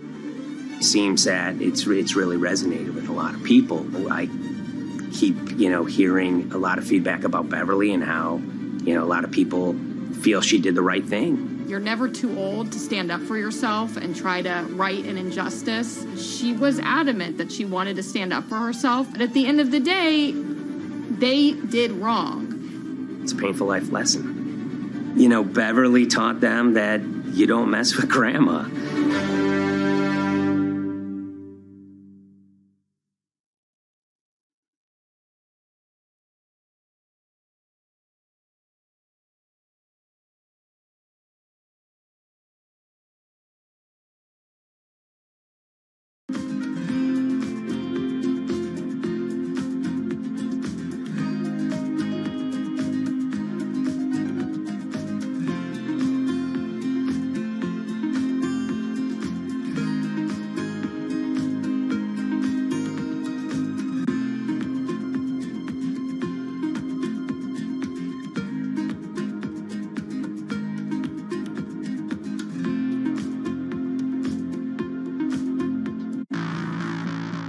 On April 20th, oil markets did something they never had before, and they crashed, went into negative territory and closed the day at minus $40. Meanwhile, in a place called Thaden Boyce in Essex, a group of 9 traders, led by a guy called Cuddles, made $660 million over the course of a couple of hours. The price of oil has collapsed to a record low. We've never really seen anything like it. WTI this morning down more than 35%. People maybe wouldn't have been so surprised if the oil price had fallen to zero, but the oil price went to minus 38. It went far lower than anyone had expected. And so lots of people in the market were saying, well, hang on, something else is going on here.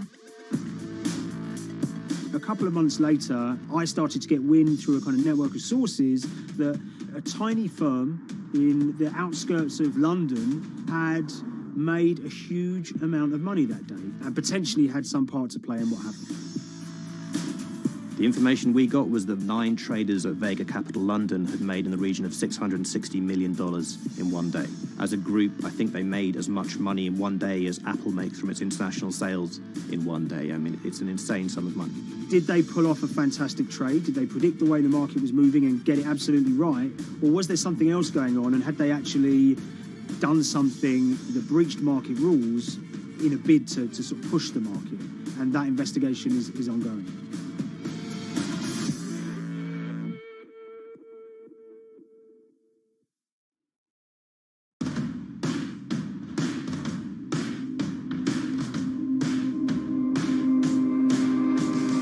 So Paul Commins is a trader who cut his teeth in the pits in the 80s and 90s when everyone had a nickname. His was Cuddles. If you can imagine, that was a very sort of cutthroat type of world where people are doing, you know, hundreds of thousands and millions of dollar trades by shouting at each other, giving hand signals, and then sort of scrawling on scraps of paper. The culture of the trading pits in London was very influenced by the working class guys who became traders there. They weren't like the city bankers that had gone before them. They weren't usually Oxford or Cambridge. You know, they didn't wear Savile Row suits. They were ordinary working guys who happened to have a talent for trading. And a lot of them came from Essex. I think it was 400 traders in the pits, and Cuddles in his, you know, oil and gas pit was described to us as amongst the top 3. In amongst that, was very successful and made, you know, very large amounts of money as a young man. But, you know, inevitably, mechanization and the arrival of electronic markets was the kind of death knell for the pits. And in 2005, the IPE closed down. And when the pits shut down, a lot of the traders who worked there lost their jobs or quit or went to work for financial institutions. But Paul Commins decided to start his own trading collective out in Essex. Some of them are ex-pit guys, cut from the same cloth as him. Lots of them are actually sort of in their 20s, and they're his, you know, drinking buddy's son, or they're his own kids' friends from football. You know, they're young lads, hungry and ambitious, and he brings them into the fold. And fairly shortly, he's got, you know, maybe a dozen or so traders that they're independent, let's be clear, but they're all part of this collective.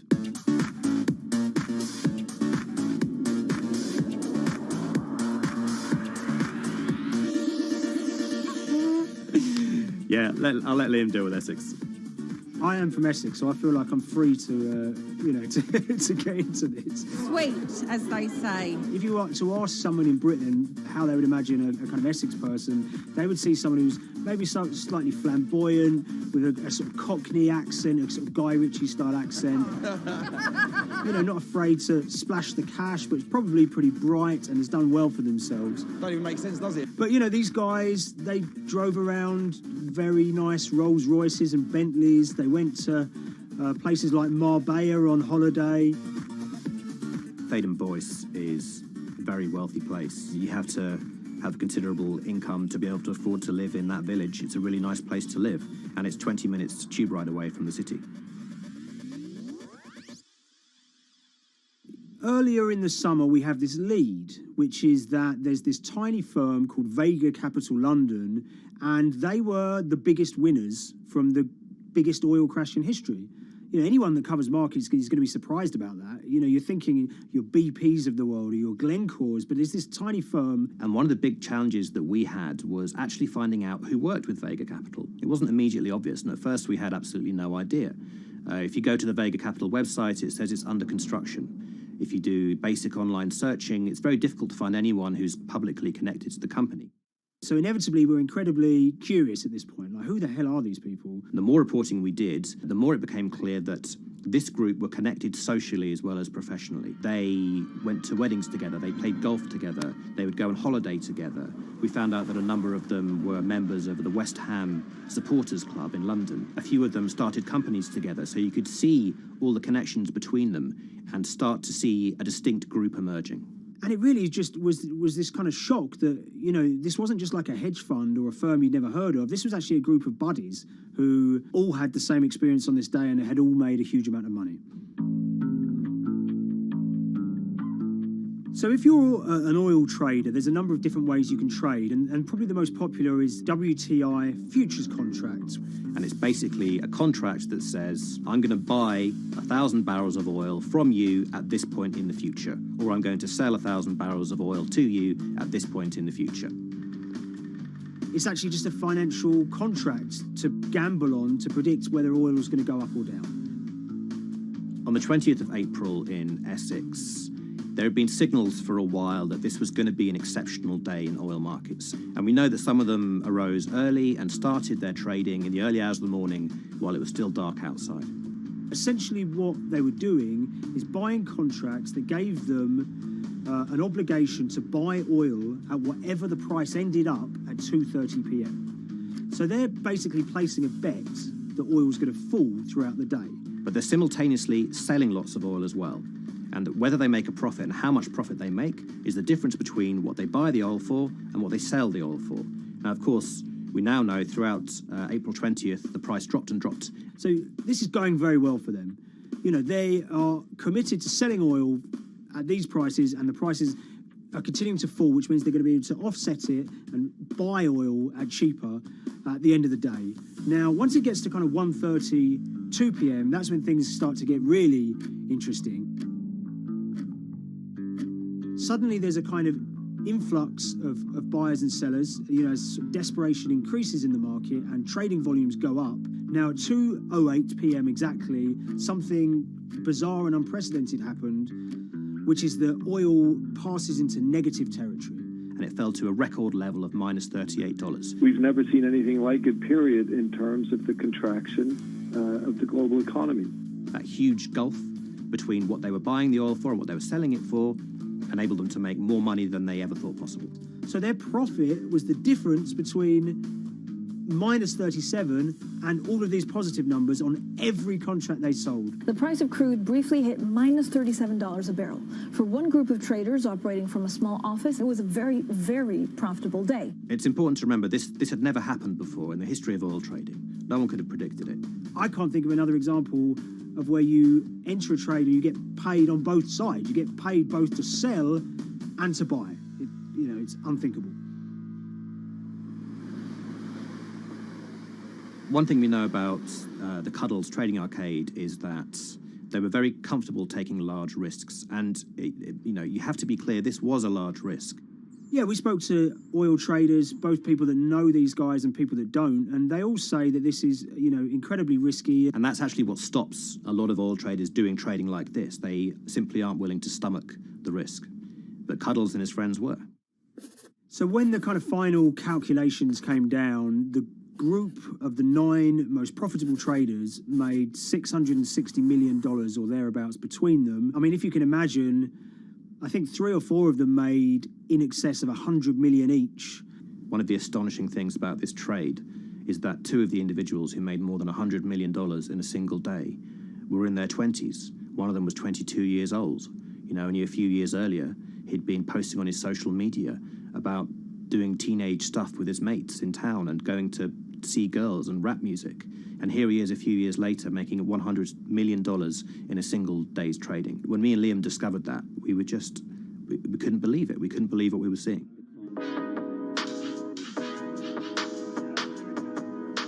Oil trading is a zero-sum game. Anytime you're making money as an oil trader, someone else is losing it. Amongst the biggest losers were the investors in this Chinese fund, Crude Oil Treasure Fund. There were thousands of them, and they lost everything. Lots of people had put their savings into oil funds. They lost money that day. Big banks and brokers who sort of stand in the middle of trading parties, they lost money that day. And another interesting thing is that oil-producing countries like Kuwait or Canada, they sell oil as an average of the WTI closing price over the preceding month. So the fact that one of those numbers in that average was minus 37 meant, if you can imagine, countries like Saudi Arabia and Kuwait potentially lost a couple of dollars on every single barrel of oil they sold that month. Vega Capital's traders made such an extraordinary sum of money that it was inevitable there would be some scrutiny of what they did. But it wasn't just the sums of money they made.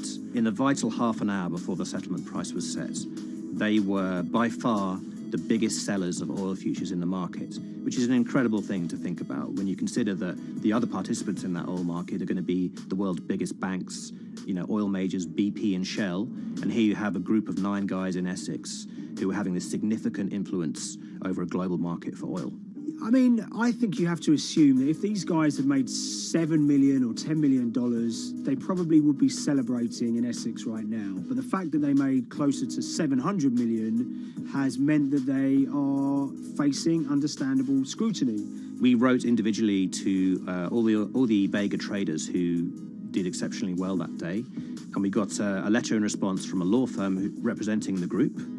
The law firm was at pains to point out, number one, that they haven't been accused of any wrongdoing, that they all traded independently and separately, and they'd basically all made up their own minds that this was what was going to happen in oil markets based on publicly available knowledge, and decided to execute this trade. What I love about these stories is there's a real variance of opinion, and some people will look at what happened and think that must be dodgy. They all traded at the end of the day. They all made a huge amount of money while all these people lost. That's shocking. But lots of people say these guys are at acute disadvantage. They're in a market that's inhabited by, huge technology-driven funds and firms and oil giants that have got all the advantages in the world, and when you get a bunch of Essex geezers who essentially beat the market and find a way to make a huge amount of money, they should get a pat on the back, really, because that's the dream. Since this happened, a lot of the guys have stopped trading the monthly settlements that they'd done so well at in the past. Several of them have set up new companies. They've essentially gone very quiet. Any kind of social media presence they had has kind of closed down. By all accounts, they're, waiting this out. It's certainly too early to try and predict how the regulatory investigations are going to pan out. We just don't know. There's a number of potential outcomes for these guys. Potential punishments if there are any findings of manipulation against Vega or anyone affiliated with it.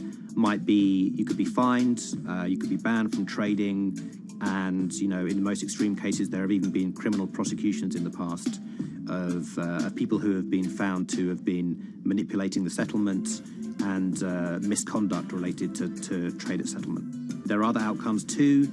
One obvious one is going to be they're able to walk away from this life-changing trade with all the money that they made, and celebrated as heroes in the trading community. That, you know, they'll go down as legends.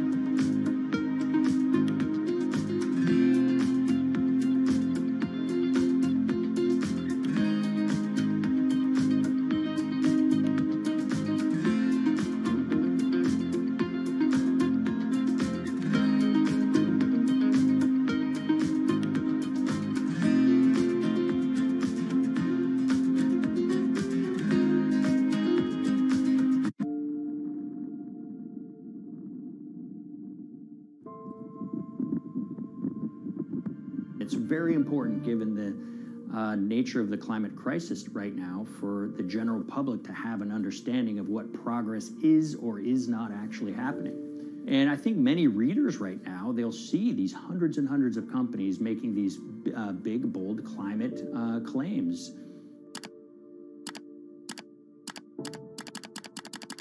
And they would be forgiven to think that, you know, we're well on our way to meeting the emission reduction trajectory we need to be on. And the reality of the matter is we're just not on that trajectory. And a key reason for this sort of disconnect is the use of offsets that aren't doing what they claim to be doing. We have a massive potential for sort of willful blindness. We can convince ourselves of things regardless of what the facts are. And so that's what tends to happen in these cases. It's not that anybody is setting out to commit climate fraud. They sort of walk themselves into a situation and they convince themselves of one thing, and that allows them to convince themselves of another thing. But at the end of the day, they're doing something that makes no sense at all.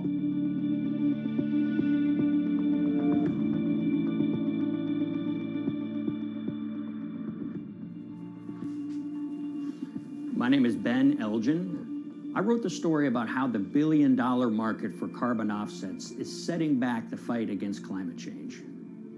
So one of the challenges in reporting on carbon offsets and trying to figure out what's going on is really finding good experts who have been steeped in this marketplace and are willing to candidly talk about it. One of the best people for this is a fellow named Mark Trexler, and I've been talking to him for more than a decade. My name is Mark Trexler. I've worked in climate change for the last 30 years. I was actually hired by the World Resources Institute in Washington to work on the first carbon offset project in 1988. In terms of defining a carbon offset, one of the beauties, so to speak, of greenhouse gases, sort of the silver lining of greenhouse gases, when you put up a molecule of CO2 into the atmosphere, it can be anywhere in the planet in 7 days.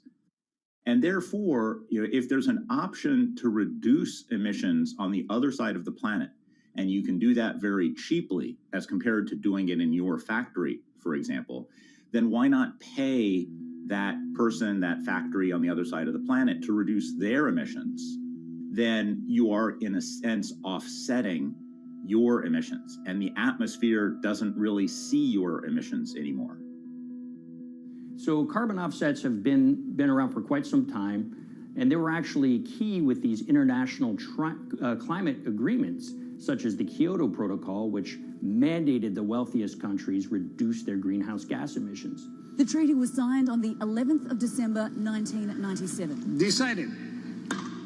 The business community in general saw carbon offsets as a huge opportunity to comply with whatever policies and measures might be coming down the pike on climate change much more cost effectively. We've seen a huge surge in companies making big proclamations about how they're going carbon neutral or zeroing out all of their carbon emissions. We're going to reduce our carbon footprint to net zero. Unilever is committing to net zero emissions. We can achieve a net zero emissions world. We began looking at these corporate claims of dramatically reduced emissions, and we noticed so many of these companies were using carbon offsets to achieve these aims. And as we began to look at the carbon offset projects themselves, what we found is that the environmental benefits claimed by these companies are not actually what they seem to be.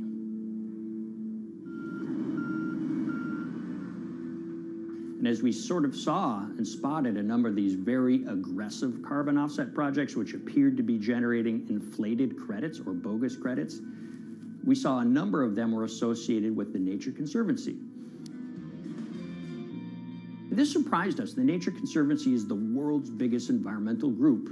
They have about $1 billion a year in revenues, and they've been around for 7 decades. They've preserved about 125 million acres of land, and they've done so many good works over the years, and they've been very strong in terms of working with corporate partners. The Nature Conservancy has taken a different approach, a very pragmatic and pro-business approach. They will not go out and criticize a big polluter, but they're very happy to work with them. Some might say that, well, that's selling out, but others would say, and those at the Nature Conservancy would say, these companies have deep pockets. They can help fund important preservation work, and we have absolutely no problem working with them on this stuff. So companies are very warm, and they've partnered with the Nature Conservancy for many years. And yeah, it definitely lends a sheen of credibility to these projects. Here's 20 new reasons to visit Disney World this year. 1, 2, if you look at, for instance, Disney, that's a sprawling company with theme parks and cruise lines that burn up diesel fuel. They have office buildings and television studios that consume electricity. So these companies are trying to make major reductions in their carbon footprints, but it's very difficult to change these fundamental ways their businesses operate. So Disney has been a big buyer of carbon offsets that are orchestrated by the Nature Conservancy. One of the projects that they buy from is called Pennsylvania Ridges. And that's a plot of land. Most of the land is actually about a 3-hour drive outside of Philadelphia. Interestingly, this land, 3,000 of these acres, was actually acquired by the Nature Conservancy in the late 1990s. This land was imminently threatened. There was a pending logging contract on this land. So they do what they've done so well for all of these years, which is they go out, they raise money from local philanthropists, and they go buy this land to protect it from developers and loggers. And at the time, according to an archived version of the Nature Conservancy's website, when they were proudly announcing this deal, they said, these threats have been abated because of this acquisition by the Nature Conservancy. So it's really interesting now, fast forward 2 decades to earlier this year when they put forward this carbon project. And if you look through it, this land is a key part of that carbon project. And what they're now saying is this land is now, once again, imminently threatened. 72% of the trees are going to be cut within 5 years. Now, this is just astounding because this land is owned by the Nature Conservancy. They do not clear-cut land that they've bought through philanthropic donations. So this scenario that they've put forward to get carbon revenues is not really plausible. And what that means is when you have Disney coming in and buying these credits, when it eventually lowers its carbon footprint because of these credits, well, that won't be a credible or truthful claim by Disney.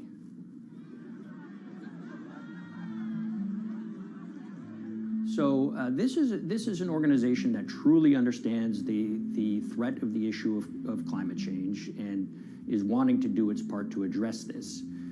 However, in this situation, it just appears their drive, which they've had for decades, to increase the amount of revenues that it can use for land preservation work.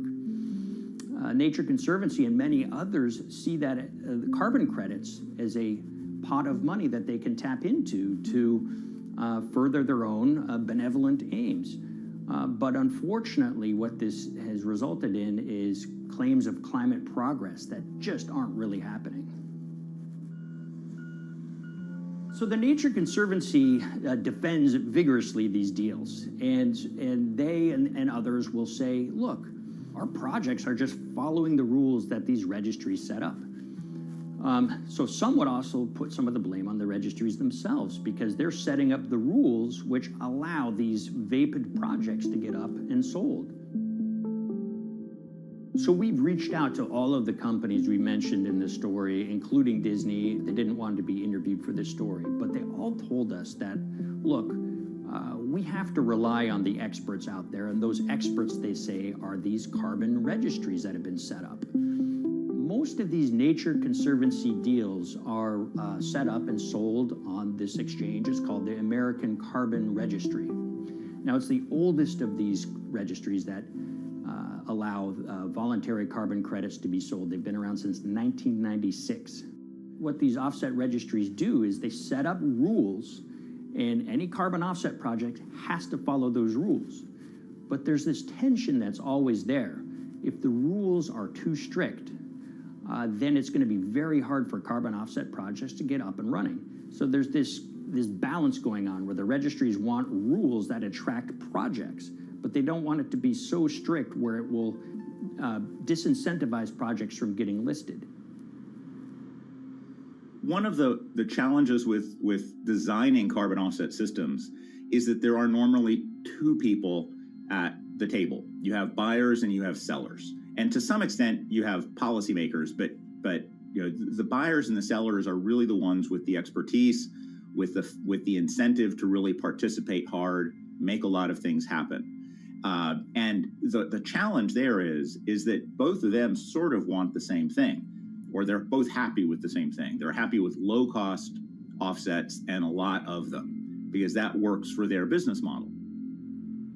You end up, though, with nobody really representing the atmosphere, so to speak.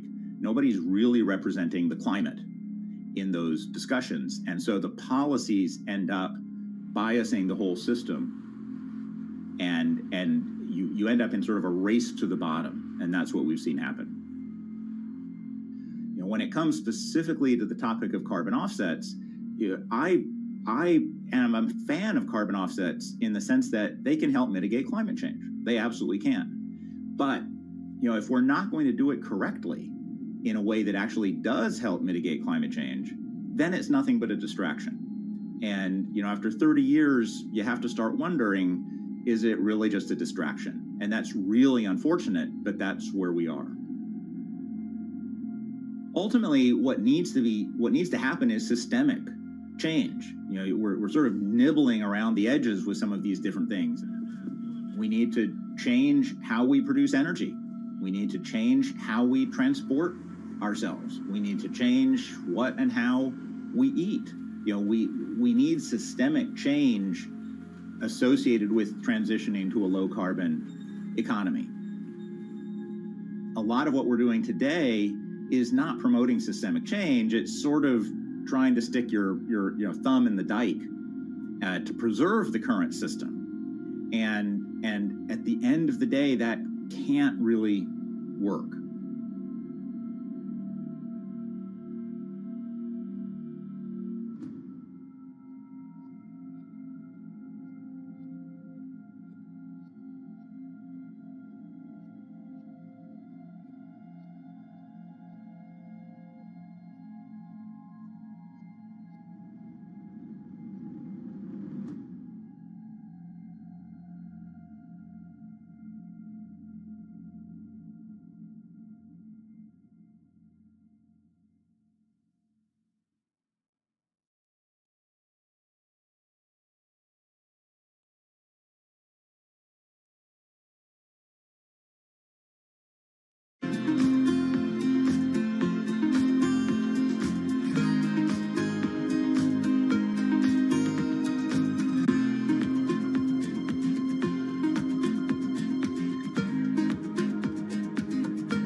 The Hyperloop. There's a good chance you've heard the name by now. This is the Hyperloop system. It can take people hundreds of miles in minutes. The Hyperloop, a series of tubes that would transport people in pods at ultra-high speeds over long distances. It's a remarkable new form of transportation that can whisk people from city to city in a flash.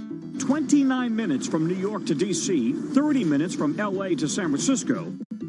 For years, we've been seeing these futuristic, utopian renderings of some cross between a spaceship and a monorail. But lately, the Hyperloop is becoming much more real. Yes! It was surreal to be even sitting inside a Hyperloop, and just even more incredible to actually be like riding down a track in something that was nothing more than a crazy idea 6 years before. Companies all around the world have been developing and testing the technology needed to propel passengers at speeds of over 1,000 kilometers per hour. But for many, speed is only the first step to unlocking the full transformational effects of a new mode of transportation. Fast is what we just sort of take for granted in the Hyperloop world. It's the network effects that really deliver the benefit. And that opens up a completely different scale of economic opportunity.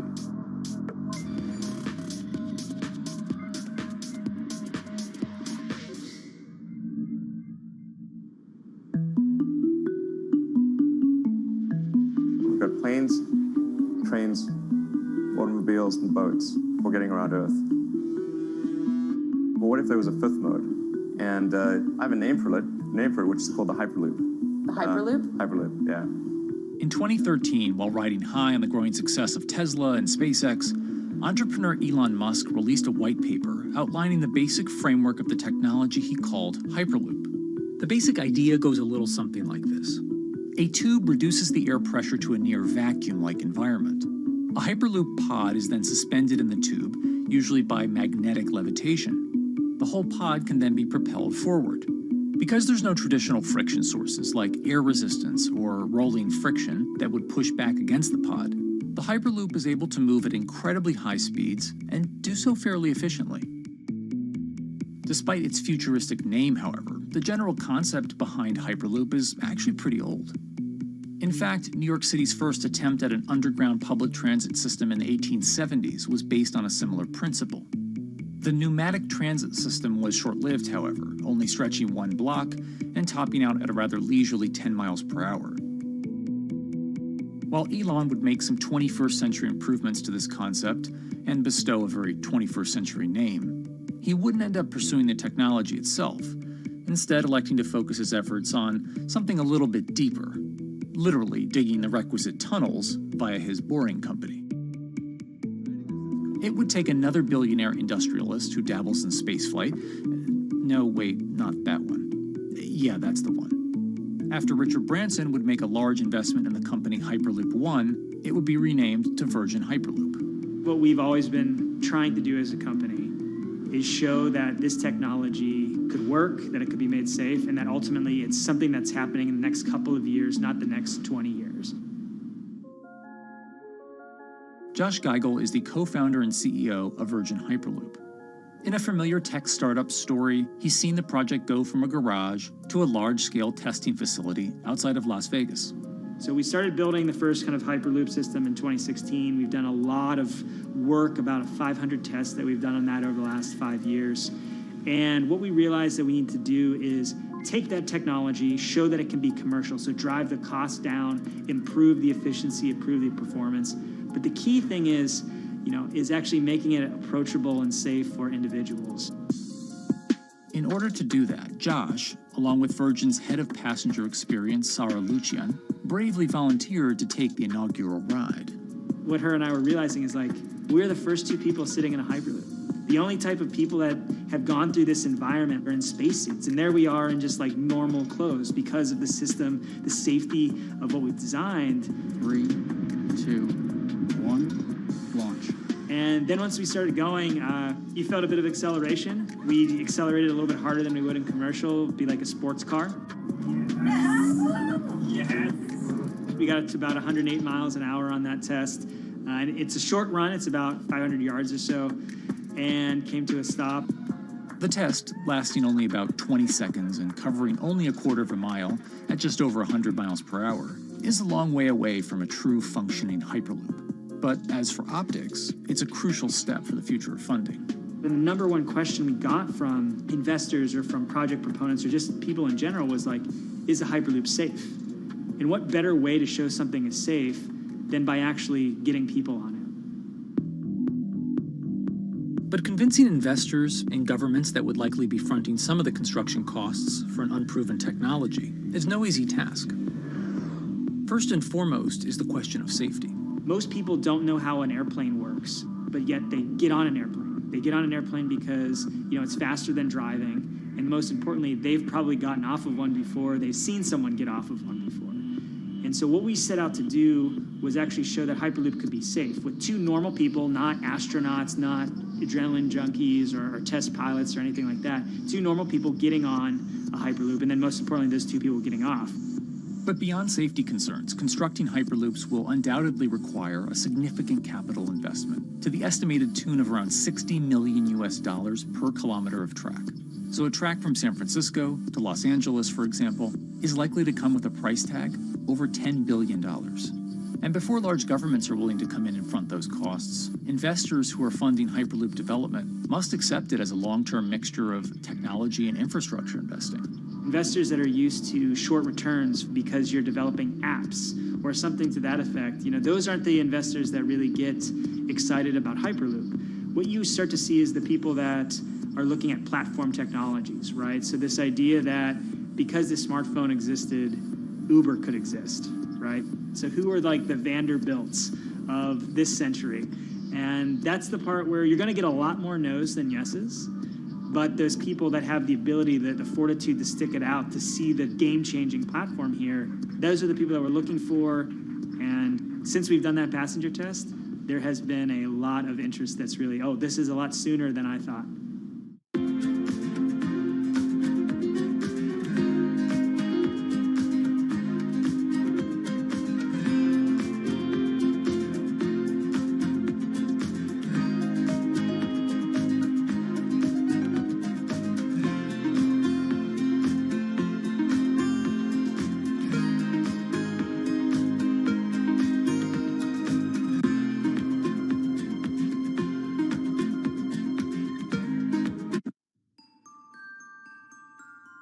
Envisioning the ripple effects of what Hyperloop could achieve, though, is fairly challenging at this stage of development. It's fast, yes, but for point-to-point travel, traditional maglev trains can move pretty fast as well. And outside of China, South Korea, and Japan, even those haven't seen much adoption elsewhere due to the high costs and questionable profitability. The Shanghai line in China, for example, loses around $100 million every year. Hyperloop companies, however, believe they can offer something different than traditional railway lines. My name's Alan James, and as far as I know, I'm the only guy on the planet who's written a government-level business case for 300 kmh conventional high-speed rail, 500 kmh maglev, and 1,000 kmh Hyperloop. It's fundamentally about moving people from where they are to where they want to go, when they want to make those journeys, and doing it in much smaller numbers. So pod designs for Hyperloop range from 12 to 28 seats, typically. Why are they small? It's because small enables the network to operate flexibly.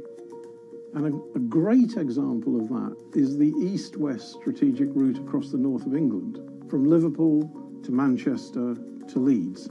So to get from Liverpool via Manchester to Leeds by train is just short of 2 hours today. It'll probably take you 2 hours driving as well in average traffic conditions. Net result is those three city regions remain three separate entities: Liverpool, Manchester, Leeds. There's very little commuting traffic between those urban areas. Hyperloop absolutely changes that from the ground up. Liverpool to Manchester is a 5 or 6 minute journey. Manchester to Leeds is also a 5 or 6 minute journey. What that effectively does is create a single supercity economy. In this vision, the Hyperloop acts a little more like a highway, where pods have fixed destinations and don't need to stop along the way. Meaning you can travel on a Hyperloop network from, say, Liverpool to Leeds, while the pod behind you travels from Liverpool to Manchester. And if that metro Hyperloop network is connected to other networks from the same location, you could travel from Liverpool to Paris or Liverpool to Amsterdam, all without making a single stop. For passengers, for business, for leisure, that is utterly transformational. For high-value freight and logistics, it's equally transformational. But critically, if you do a Hyperloop network at scale, you begin to deliver massively significant carbon savings too. A multi-regional Hyperloop network could become a replacement for both short-haul passenger and cargo flights and traditional ground transportation, both of which are significant carbon producers. One Hyperloop-connected distribution hub, perhaps at an airport that is predominantly used for international air freight, replacing maybe 10, 12, 15 distributed road hubs. It takes a lot of polluting and inefficient truck haulage off the roads. That itself means roads gain extra capacity. Hyperloops will still need to use electricity to both move pods and maintain the near-vacuum environment in the tube. Proponents of the technology believe that this can be done by using renewable sources, including a combination of solar panels and battery technology that could be used along the Hyperloop itself.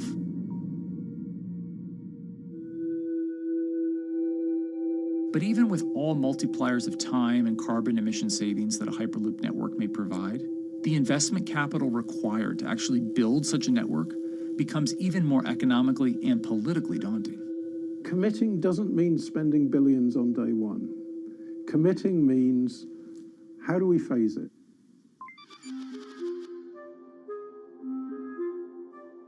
One company in the Netherlands is working to develop that technology, and perhaps more importantly, the international coalition needed to make the Hyperloop network a reality. So we are here in Europe's first full-scale Hyperloop test facility, where we can already prove every conceptual technology of the Hyperloop. This is Tim Houter, a co-founder and CEO of Hart Hyperloop, headquartered in the city of Delft. And while this testing tube might not seem as large as others, inside is a key technology to create the on- and off-ramp type infrastructure of a Hyperloop network. That is, a lane switch. That's something we can already test here. You can actually see it here, that the track is diverging from one track into two. That makes it possible to eventually split up the Hyperloop track in two sections. And in that sense, you can create a complete Hyperloop network that in the end will make it possible to travel, for example, over a whole continent. Take Europe, for example, with the same ease as you can now travel with a metro in a city. The nice thing about this magnetic levitation system that we've developed is that there's absolutely zero moving components in the track. So for example, if you have to do a lane switch, all you do is that the tube basically splits up, and statically the tracks also split up. And whenever the vehicle enters a switch, it either pulls itself to the right with its magnets, or it pulls itself to the left with its magnets.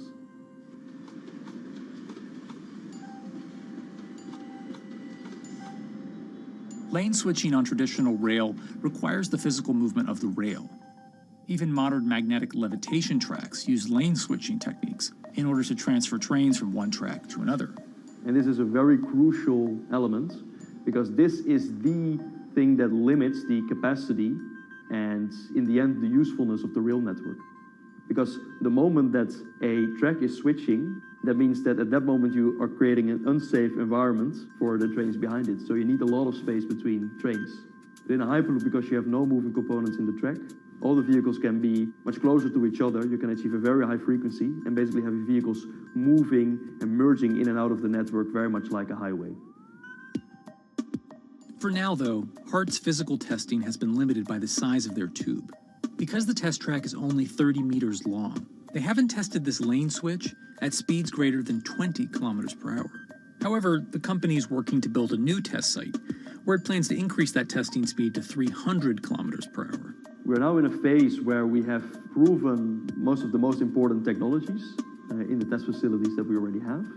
And we have also demonstrated the viability and the feasibility of a network If you look at all the subsystems that it consists of, most of those are proven systems, already demonstrated in lab conditions. So we don't really believe that the technology itself is going to be the biggest challenge. Because for all Hyperloop companies out there, actually building a Hyperloop system requires more than